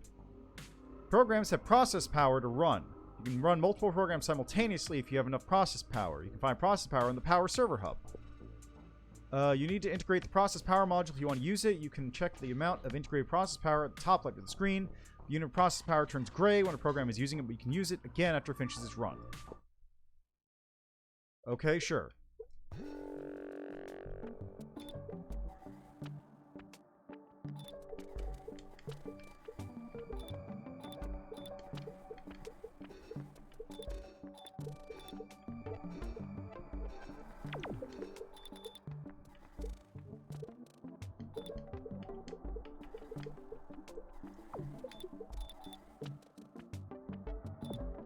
There it is.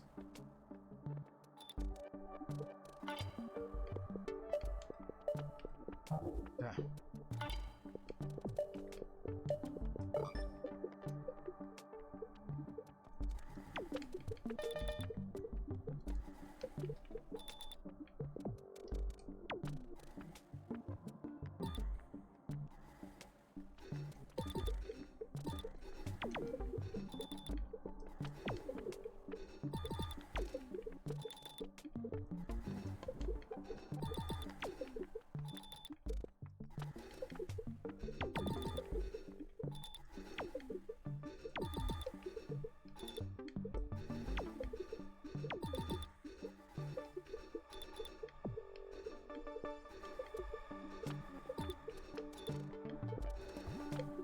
Oh.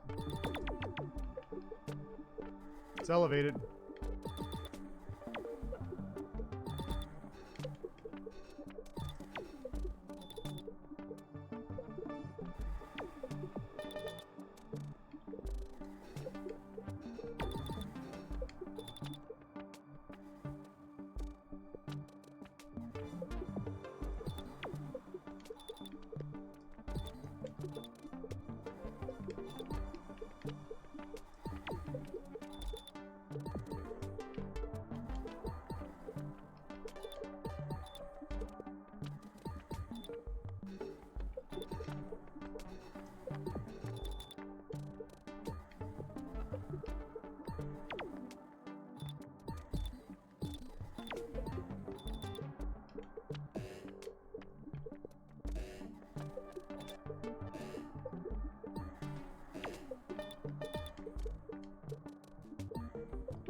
Okay, am I drained? Oh no, I need to integrate one more. Hold on, there we go.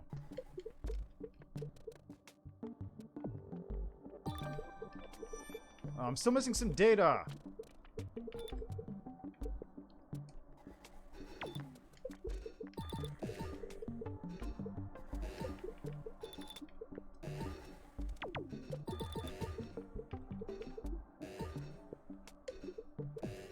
Wait.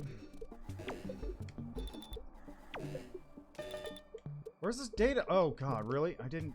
Oh my god.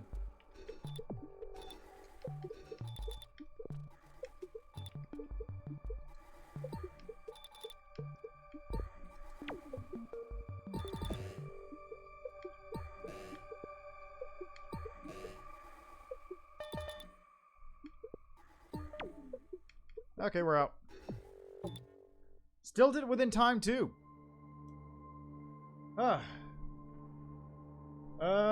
Sorry about that, Etherfield Studios. I was looking away for a second.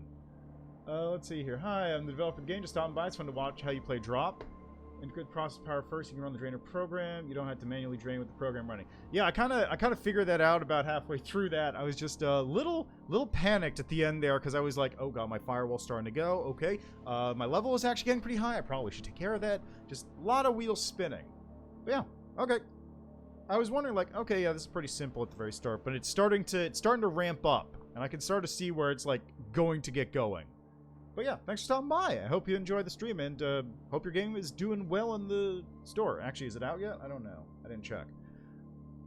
I just saw there was a demo and the game looked neat, so I downloaded it and I'm trying it out. Which really, that was basically my thought process. Ah, cool. Excellent. Well, I hope it does well. Alright, I also got a lot of money, which is nice. A brand new proposal. I know you like it exciting. Everyone needs a hobby, am I right? What about some well-earned loot to treat yourself? Where you're going now, it's overflowing with shiny data. Try this new soft I wrote. I call it Frog until I come up with something better. I'll give you a cleaner if you still need one. Are you still deleting logs by hand? It's ridiculous, really. I am, actually. It's,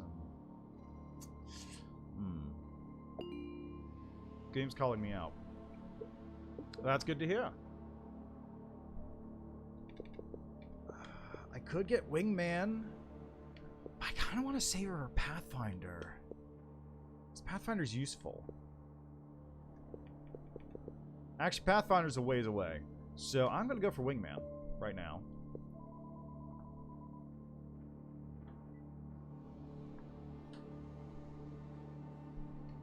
Alright, let's get to a mission. Tamano Data Tech Espionage. Find, drive R44, download the research package Res 330, and drain all the data. Okie dokie. We have Wingman, Friendly Program Iterator, and Broker. Whew. Alright, let's go.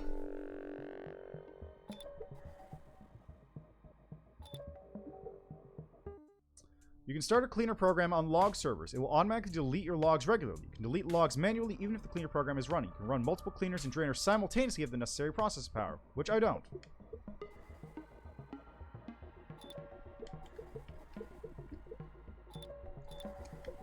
But now I can.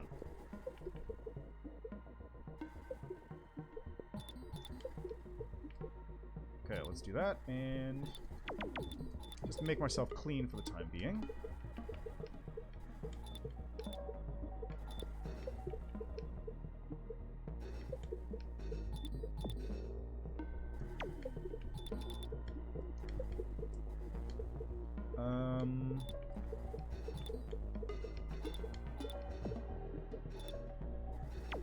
Cleaner's not fast enough for me.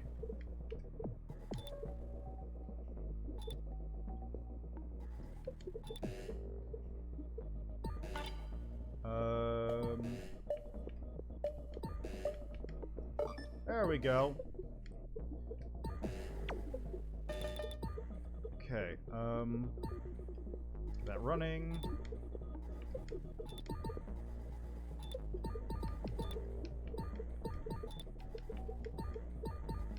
Okay, is this running?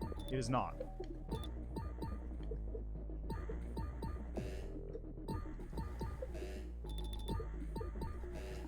Okay, run that. Run that. Run that. Oh, right, I'm supposed to be just, like, finding a drive, aren't I? I'm looking for R44. R44, which is...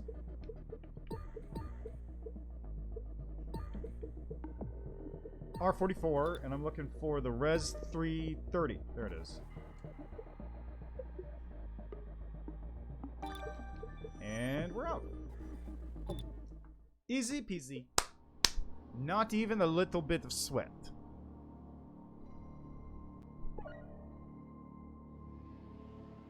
New prophecy dump received from Visionary Core. Your personal ID has been included in premium candidates list.dat.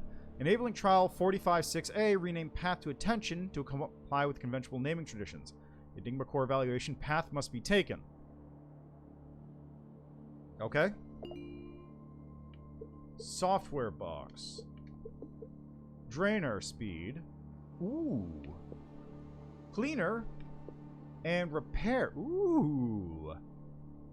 That's pretty nice. I could probably get level 1 of that. That would be a good pickup.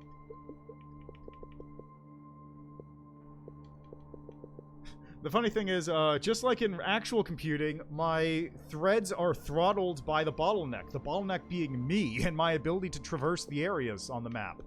So, like, I can get a computer as fast as I want, but it's not going to do as much as I need it to because I just can't get around the map that fast.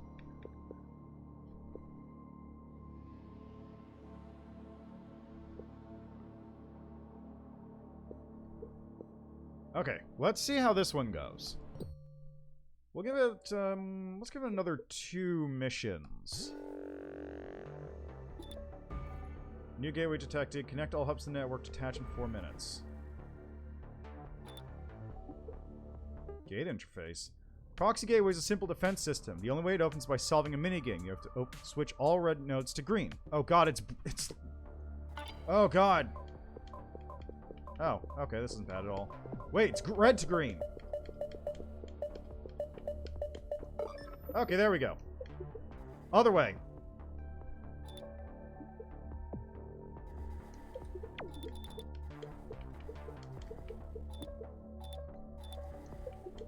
Power, integrate that, please.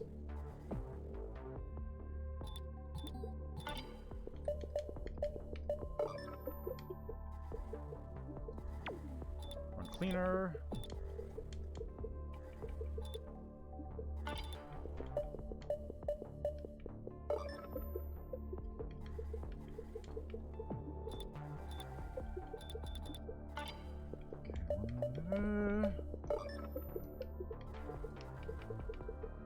Okay, right. I'm just connecting to the nodes. That's what I'm doing.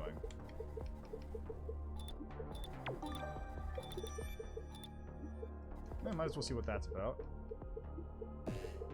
Actually, I'm done. That's all I had to do. Did it all. Spec package needed. Mad Prof Dude gave us good drop. Profitable for all. Hope you want him more because I got a new job for you. Target. Special package from closed network. You handle the gateway, sure. Don't mess around. Drainer programs need time to work. And that's the whole point, now. Okay, well, I can't afford anything. This is peanuts. But it does actually get me extra money because I'm draining data. So maybe it'll pay for itself. Common and market database hubs have multiple data nodes. You have to drain them separately. If you're looking for Sears credit, the rare green market data on the market database hub is worth 5 times more. Okay, well, let's go. There's 2 rams.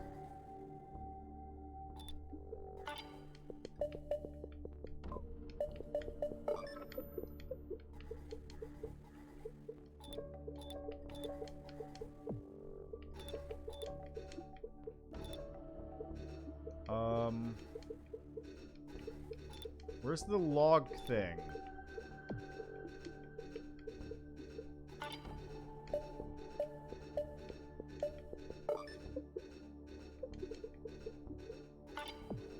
Yeah.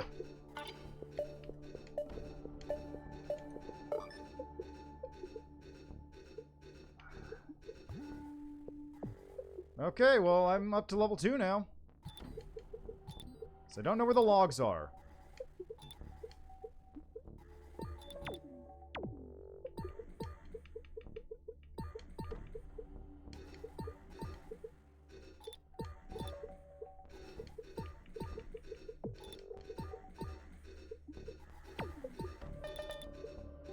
Oh, wait, the logs are right there, aren't they?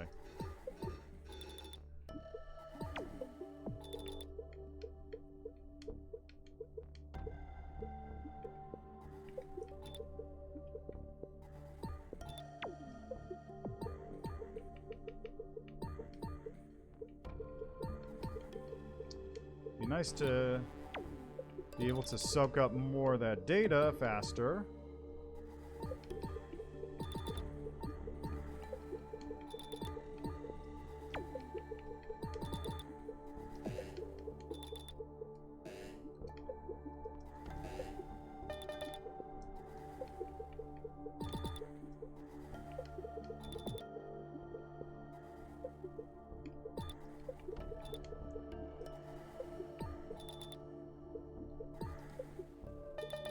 Okay, there's some more data over here.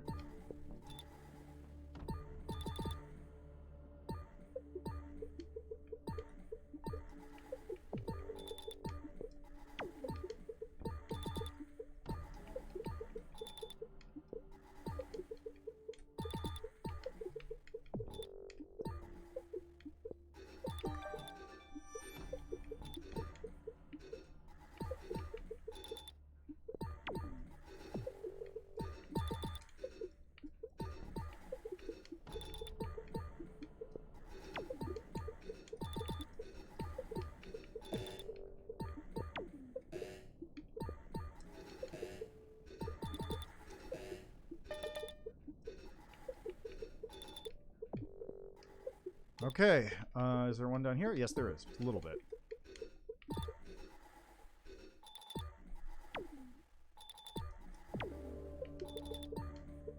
Okay, that's everything.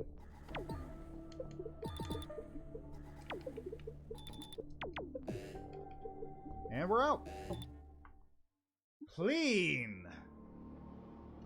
Later on, you can upgrade your programs to become faster. Yeah, I saw I can upgrade, like, a little bit now, but it's just, you know, I don't have the money for that. I'm poor. I'm a poor hacker. I'm just stealing from the rich and giving it to the slightly less rich. And also, programs are expensive, and I can't buy anything. Time to be a pro. Found you some cool job. Hit it, I tell you. And check out your firewalls. Overload generators will kick your ass otherwise. Time to be a pro. Have the ST1 V2 hostile program iterator. Just land on the highway. Hot stuff. Free to extremely illegal. You'll need that. This drop I have for you is dangerous. Pay is good. Okay, well I have 800. Ooh. Ooh, hello. I should probably get this one, though. Or I could get this.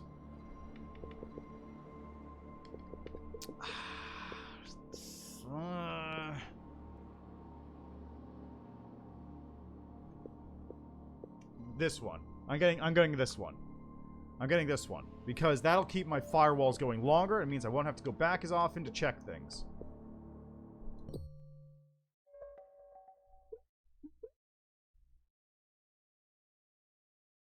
Do not increase alert level. Drain all market data from the network.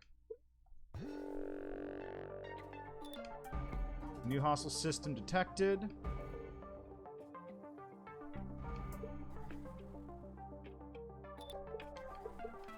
Is this it? It is.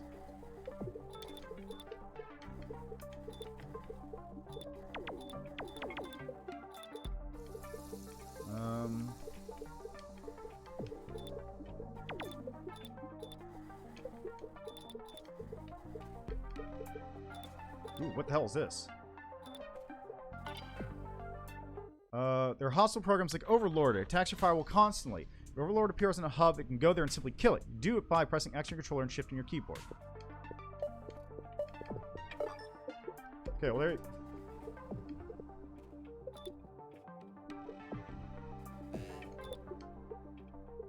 Okay,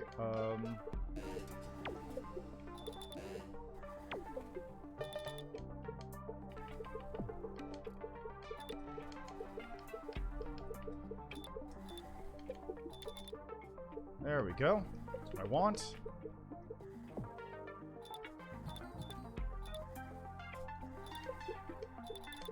Okay, firewall repair.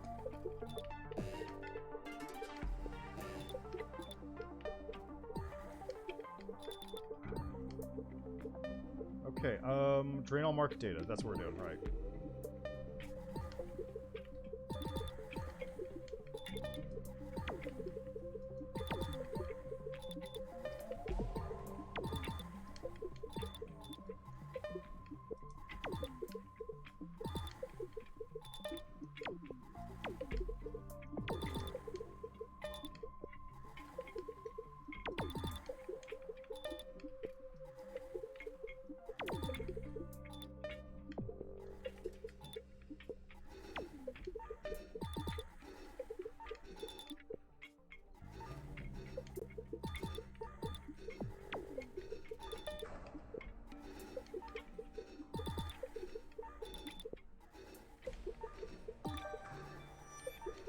Okay, is that all the data on the network? It would appear so. Alright, we're out. Nice. So, it actually is, like, surprisingly stressful, even though it is, like, very easy to do. Mostly because I'm just, like, zipping around the place, just trying to get to the right spot fast enough. I can definitely see, like, the benefits of raising up your multiprocessing and... Well, obviously, increasing the threads and increasing the core speed, obviously, is really good. But, like, increasing the amount of programs you can just run right off the bat, so they're constantly, like, up in your firewall or going off and just checking things. Like, that firewall repair, that was super useful just now.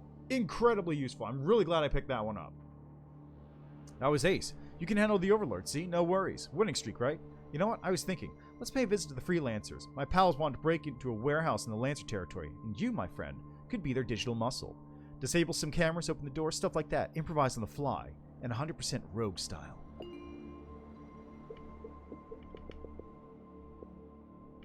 Cracker. Neutralize the system or break it autonomously.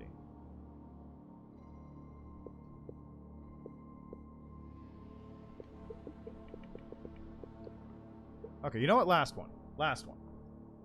I've been playing for 50 minutes already? Jeez. I did not think I spent that long on this game. Turn off camera. And do not increase alert level.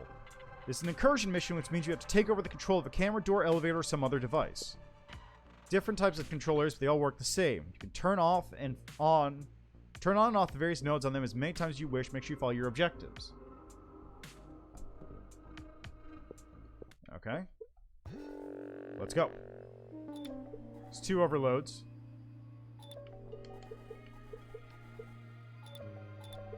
There's a log.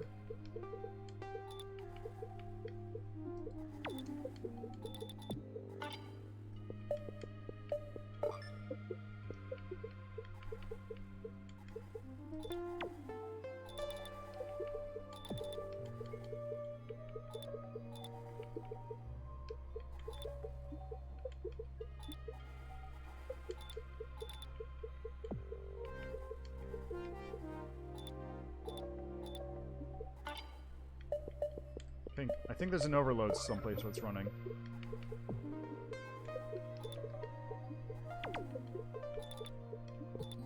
There it is.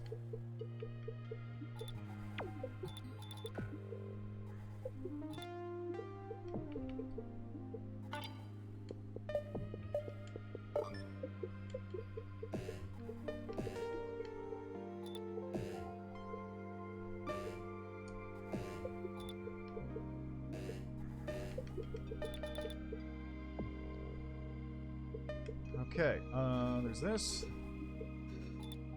CA-16.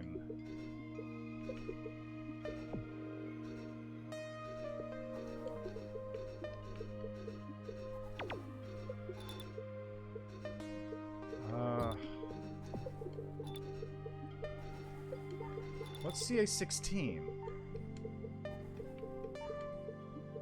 Those are alarms. Elevator. Yeah. Turn off camera CA-16. That's off. Good.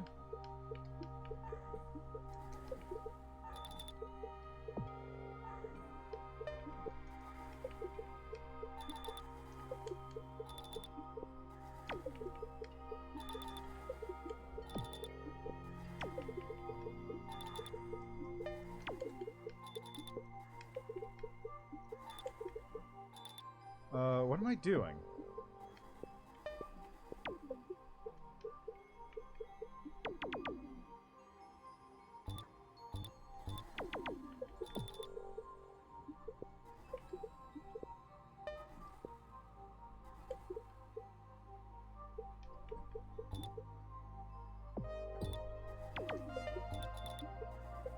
It's telling me to turn off camera CA-16, but it's not letting me do anything else with that.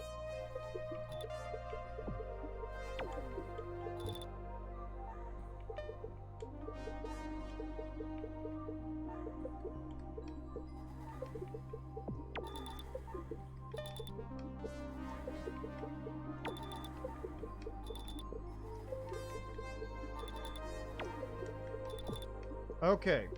Oh, okay, okay, I see. So it took a minute to shut off. So elevator 96.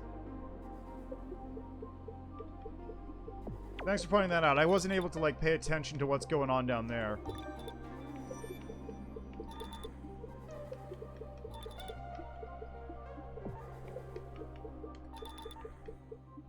And now I just need to finish draining all this data out.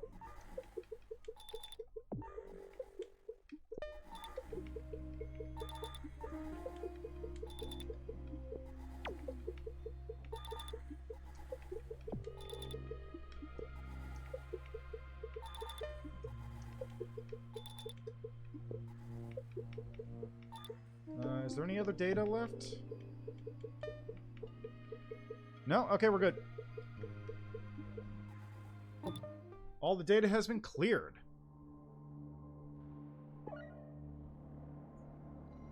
We are the Swarm. We are everywhere and we can get inside any network. We have been watching your work with interest. We wanted to offer you a partnership. This is your trial drop. Hack into the system of a small private data bank and download the marked package.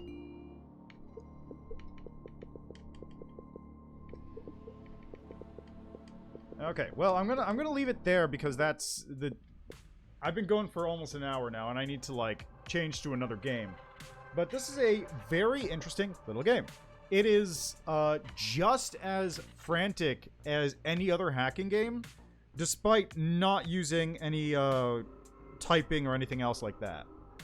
I mean, it's not as accurate as an actual hacking game might be, where it's doing, like, you gotta get into the files using, like, DOS commands and all that stuff. But I think it emulates the style well enough while also being controller friendly, which is impressive.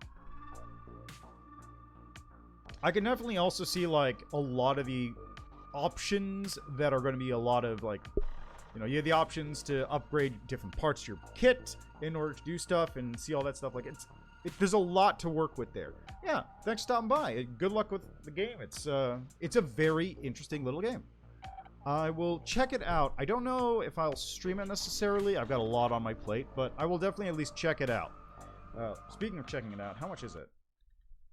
Let's see, drop is $10. Oh, that's cheap. That's nothing. That's yeah, it's easy. That's an easy pickup. Just like really quick grab.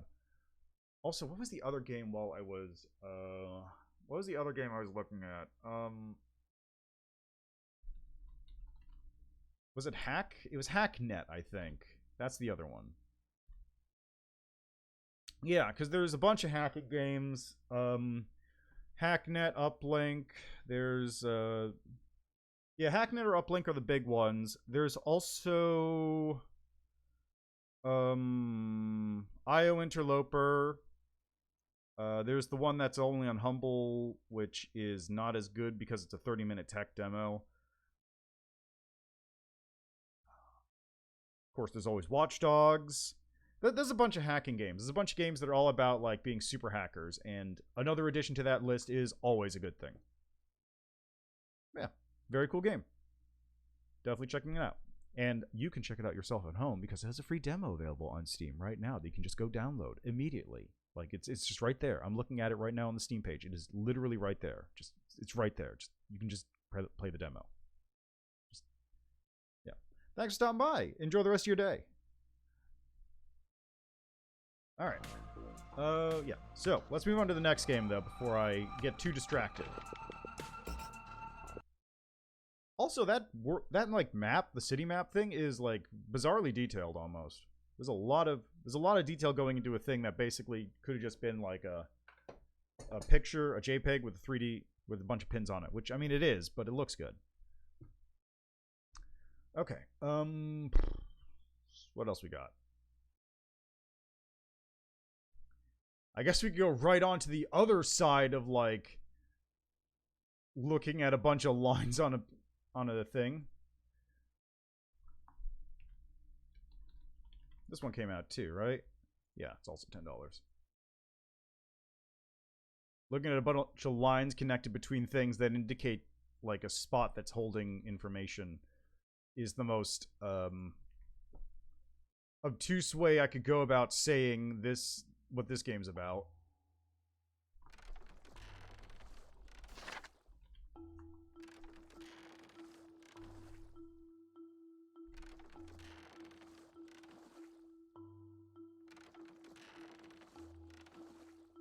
Okay, now we get to see if I can capture this one.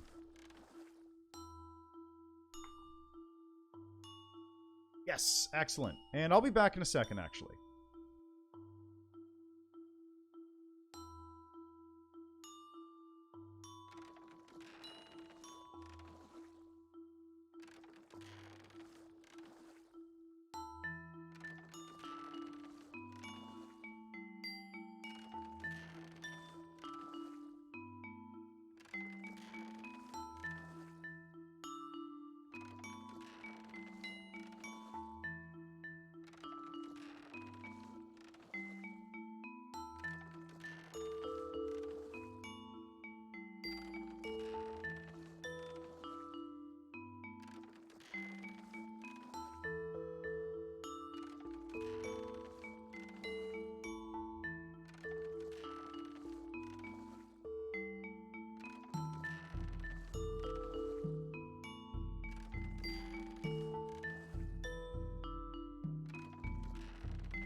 Okay, so next game we're taking a look at, which might be the last one we're going to do today, we'll see, is a game by the name of Masterplan Tycoon. So this game, as near as I can tell, well, first, it just came out, $10, has a demo. Those are good things to try out. This game, as near as I can tell, is basically like a logistics game, like Factorio or something, abstracted out to a absurd degree. It's made in Unity, which means it crashed.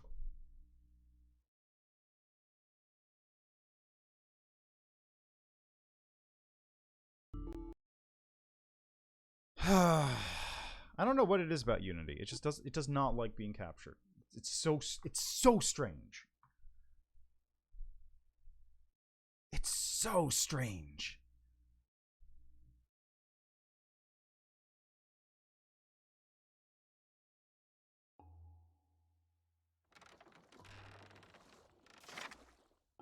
All right. Welcome to Masterplan Tycoon. First, let's learn how to control the camera. It's right click or WASD. You can only use mouse wheel to zoom in. Build menu, press B. Build a lumber camp and sawmill to produce planks. We won't be able to proceed without them. Plank, lumber camp.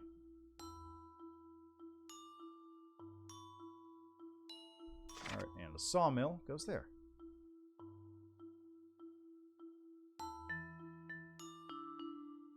That water's taking a minute.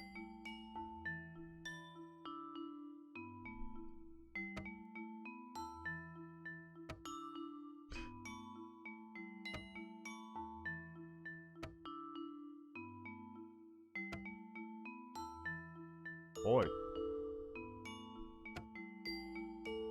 Yeah, it's literally exactly what I thought it was going to be like.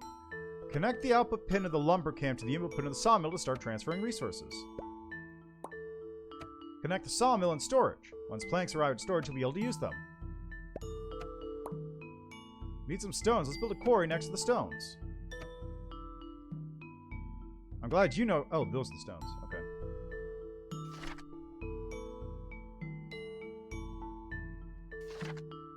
Oh. I can just right-click.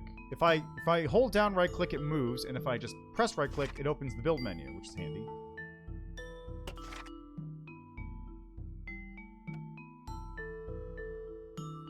Connect the quarry and the storage. Planks and stones are both building materials and need their settlement.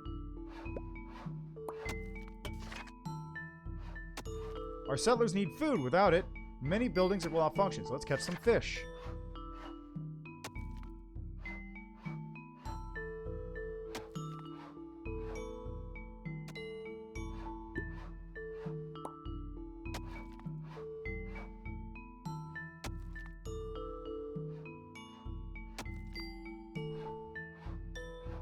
Connect the fishery to storage. There's a little too little space on the beach. Fishery occupies the entire coast. Let's move it up to free up space. Just hold it and drag it over. We need more water. Can't let ourselves from the thirst. Build a well.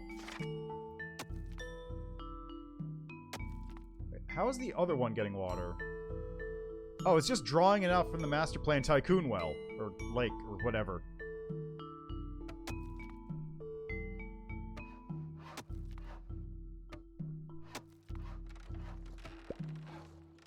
Connect the well and storage. By the way, if you see that the name of the resource on the node is highlighted red, it means the storage of the resource is full. Before we move on, let's get a small supply of fish and water. Our settlers love to eat. In order to not wait long, you can try to increase the speed of the game. This can be done by using the button in the upper right corner of the screen or the 1, 2, 3 key.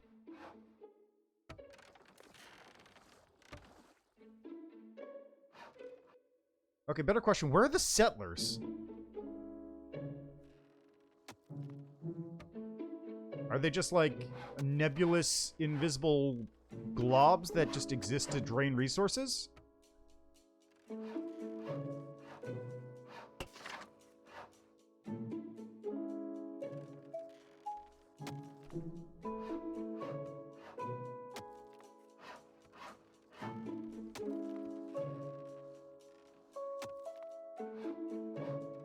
Alright, build a farm. Produce bread.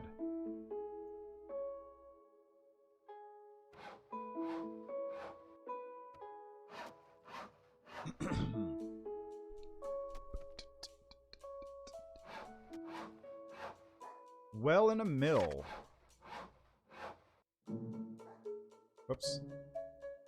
I'll move in a second.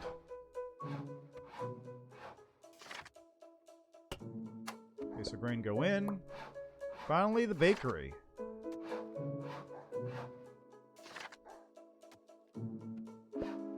I kind of wish you could pre-connect these things.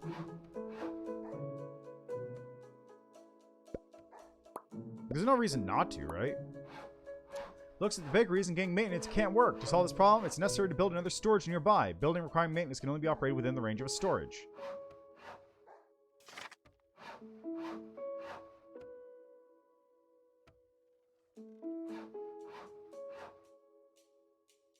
Oh, over here.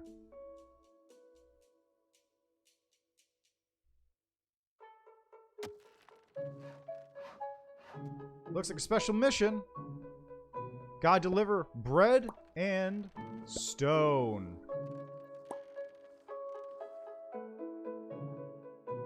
Which gives me brick.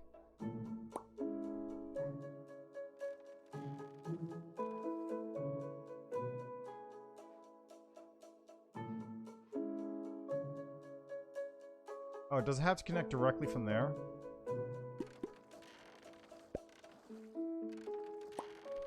Mined stones are now split. Oh, wait. Oh!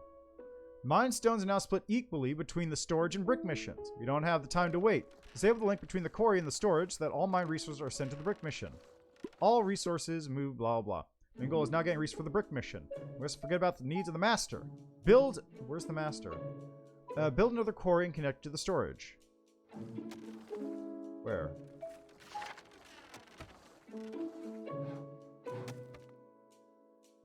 Where?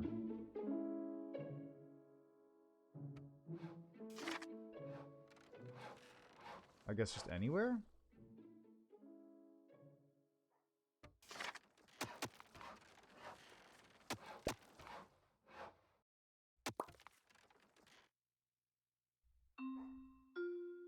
Huh.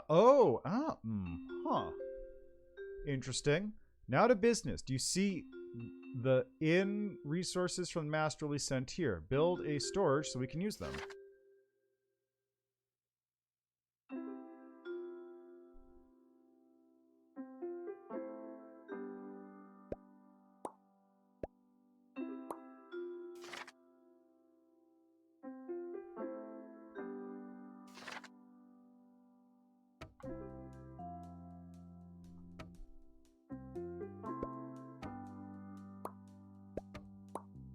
A little chilly here, let's make some clothes. Then our setup will be much warmer. Sheep farm and a sewing workshop.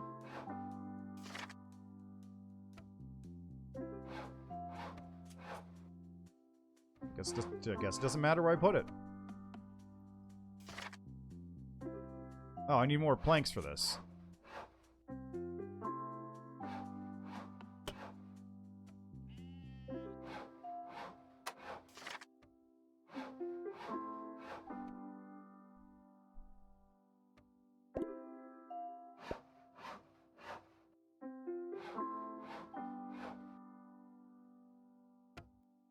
Workers don't seem to have because the sheep seem to, but they don't. We need to restore justice. So I need to make a fishery and a well.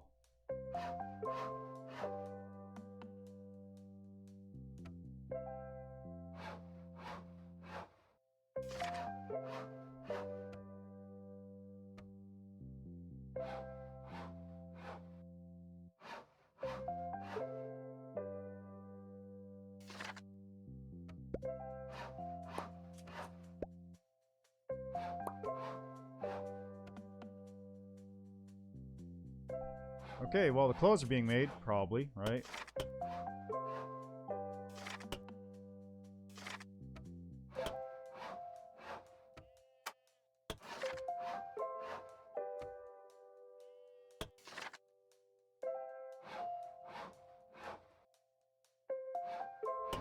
Am I making clothes?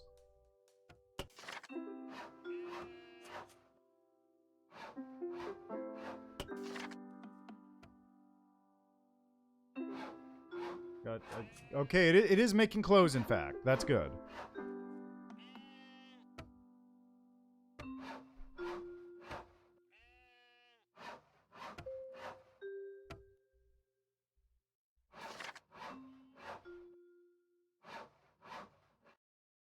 What is this? Oh, out bricks.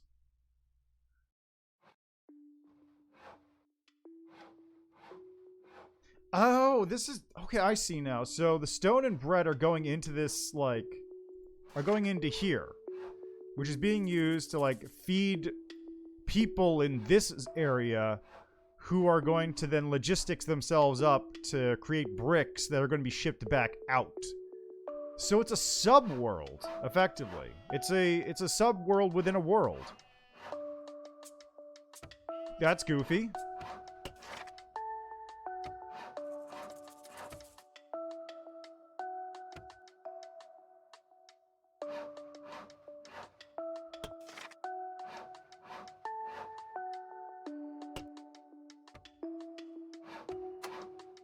Okay, that was missing stuff. That's what happened.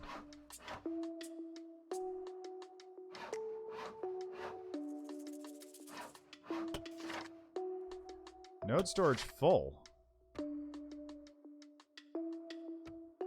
It's full of bread. It's empty on water. Why isn't the water draining?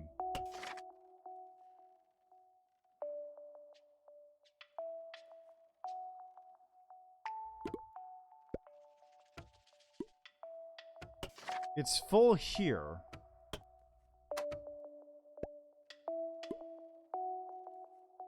But how do I get water to the things I need it?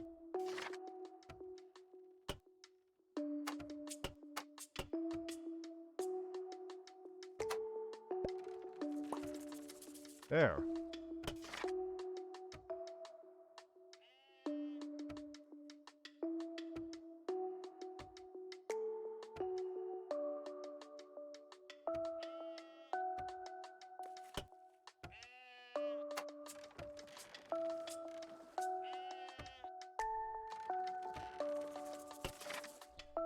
Okay, there we go. Now it's working. I think.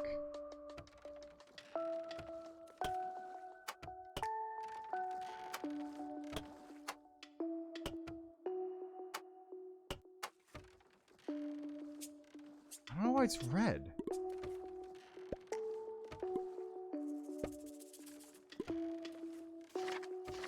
Yeah, that can't move. Is something to do with this, maybe? That might be it, actually. Like, having the line there might have been a problem.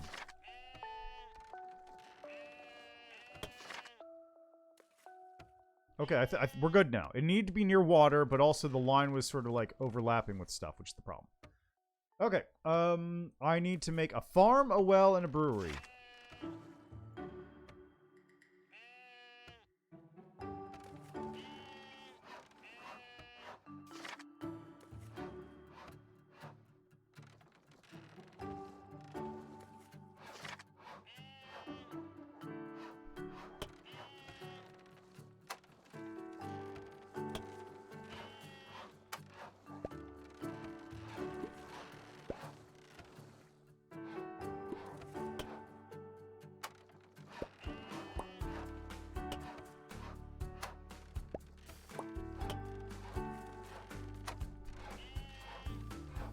There we go. That beer just goes right into the storage, or it would if the storage wasn't, like, in a really awkward spot. There we go. Just gotta cable those things around a little bit.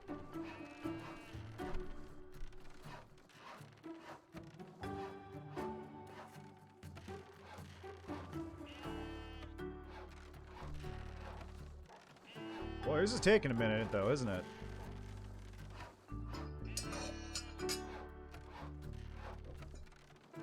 So, when does this turn into bricks?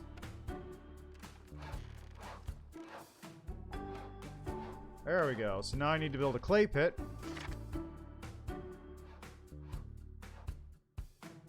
And a brick factory.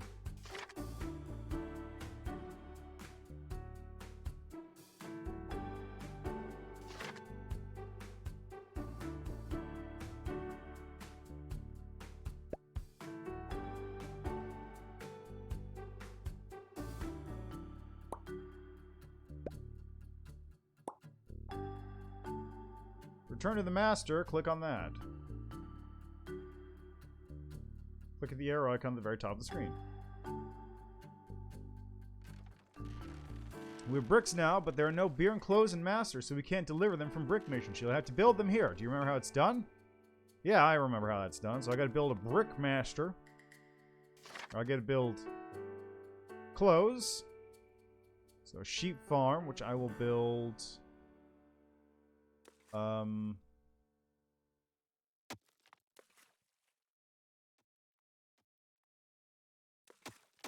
a good question, actually. I don't know where to best to build this. Put that there. Sheep farm, sewing workshop.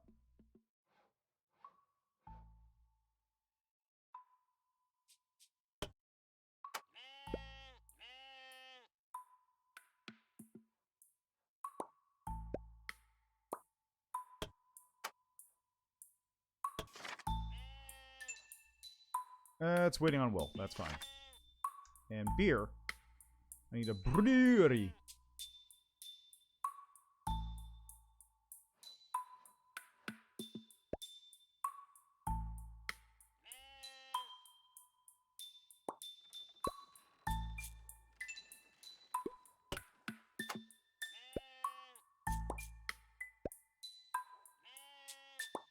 There we go. Look at that. Look at it go. Logistics.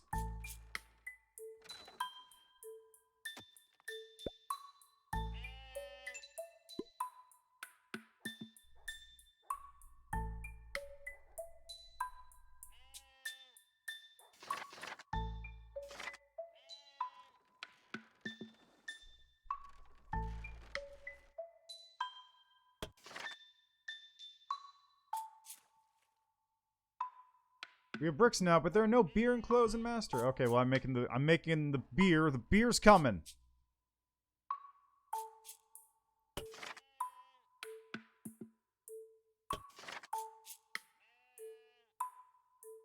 Now that we have everything we need, we can start making sausages. Build the next building, but don't forget to balance the production of other chains. So I need a farm, a pig farm, and a butchery.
Okay, this is putting out water. This is full of water, so now it's just waiting on grain. That grain needs to be transformed into pig, but I need bread for that.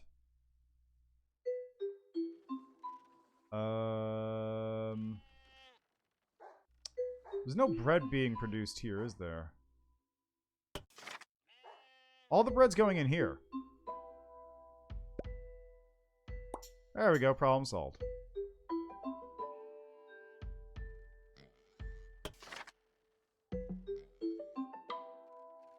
So now I just need to wait for the resources to start production, which is when this thing produces enough pig. And when it produces enough pig...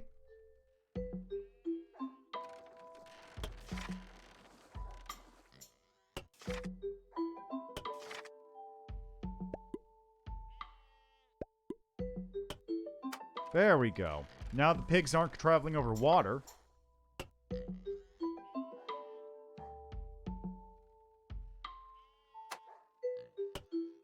Problem solved.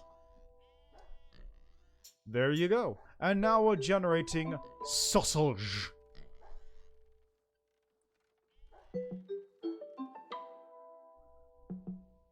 I've already created a spaghetti nightmare. As is tradition.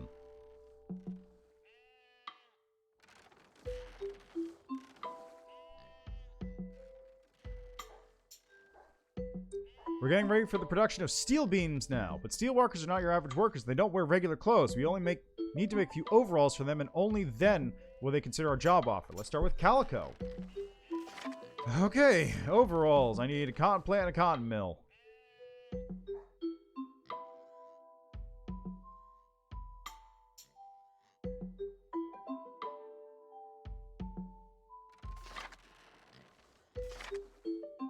I also need sheep and felt. Turn that into a fur factory. Last step, we have to sew everything together. Build a fur factory, produce the first few overalls. Okay, so cotton goes to calico. Wool goes to felt, which goes to overalls. What's missing here? The starting of production. Well, first, I'm going to move everything over here, because I don't need these things, like, all the way over there. That's stupid.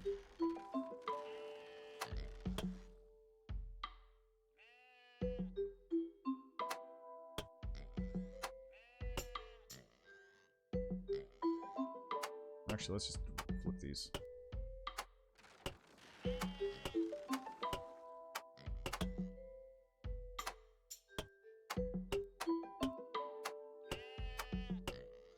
There we go. Alright, these need to be delivered to storage, don't they? Alright, well, let's just put this over here.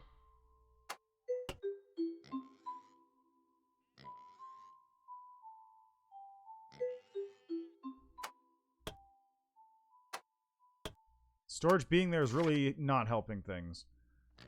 Let's put... Is there any reason I can't just put another storage right here?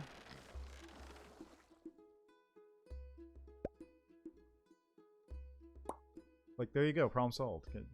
Is there any reason I can't just do that? I feel like it's destroying the spirit of the thing, but if it works, it works.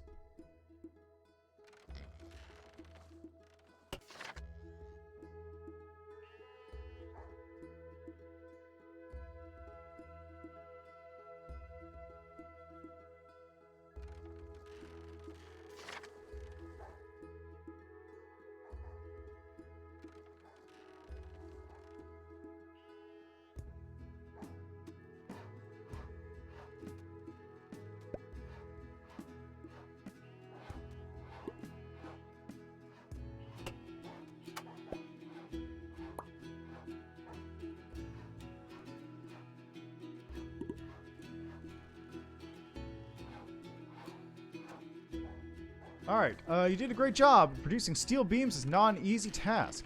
I'm going to take some rest before that. In the meantime, while you finish this production chain, you can go to our Steam page and add the game to the wishlist, or join our Discord servers. You can do so by using the buttons on the lower right corner of the screen, which is nothing there. Thanks for spending this time with us. See you soon.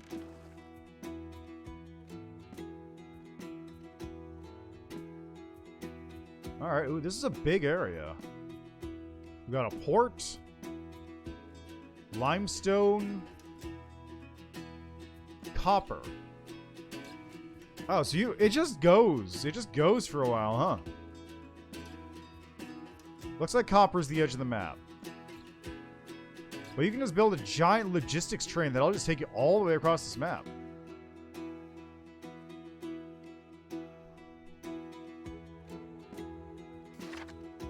Ah, there's the stuff. Alright.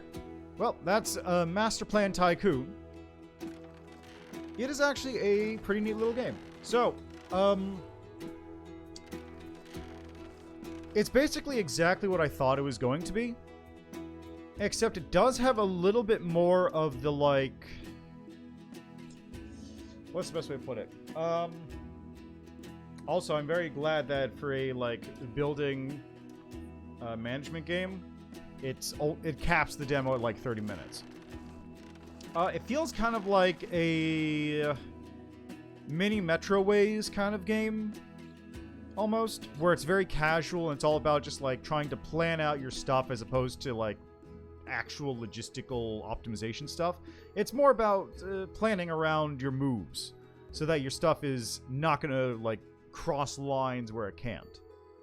So it's nice and chill. And it's also $10 and has a free demo. So definitely worth checking out. Yeah, I can't think of anything really to say about that. It has that also.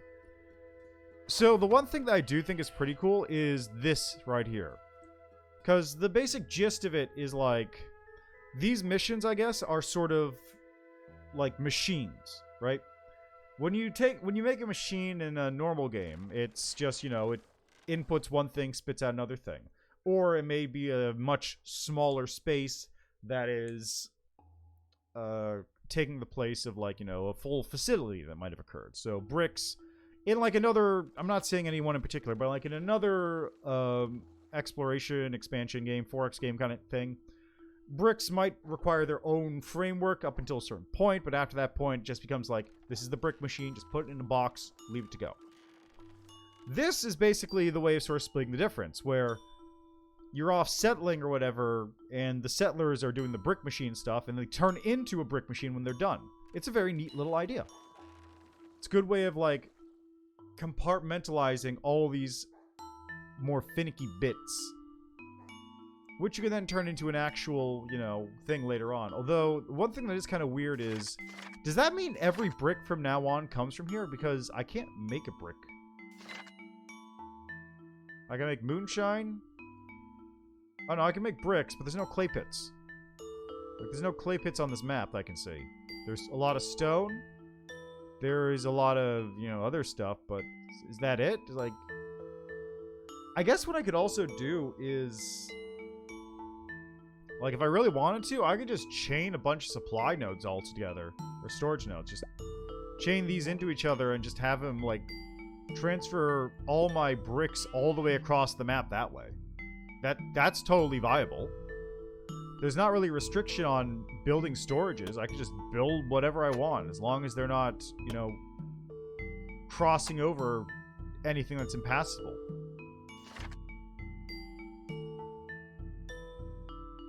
Like here, bada bing, bada boom, new storage.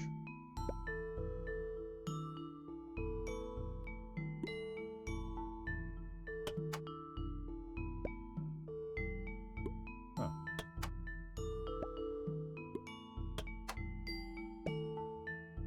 Huh. Okay, so you can't change storages. Oh, wait! Storages just... All storages... Oh! All storages are the same storage. Okay.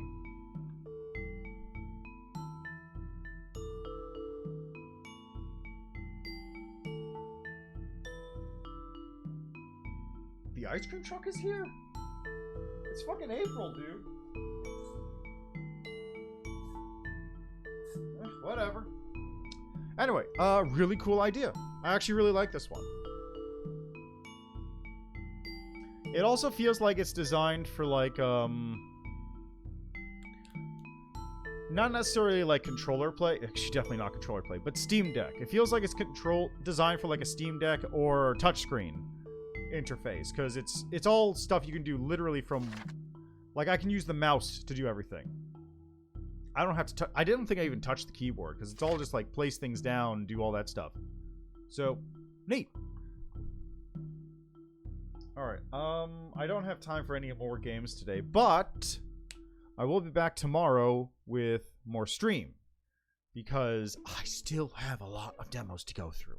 And this week is all about just cleaning up my hard drive and getting those games off of there and played. So there's a bunch of cool things coming up next. Stay tuned. We're getting there. Anyway, I am going to leave that for now. So, thanks for stopping by. Enjoy the rest of your day, night, evening, what have you. And I'll see you next time. Still got a little bit of work to do on this setup I have going, but it seems to be doing fine, more or less. At least nothing's broken, probably. Now that I've fixed everything. Alright, bye!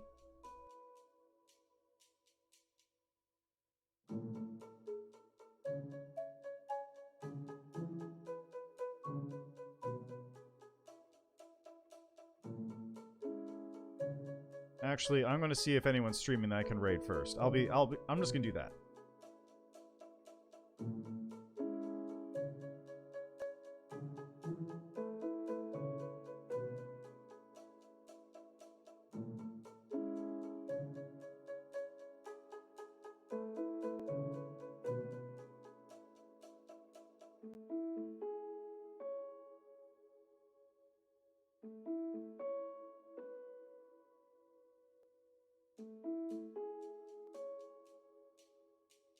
Oh, Hitchhiker's Live. Alright, I'll send you over there. Have a nice day. See ya.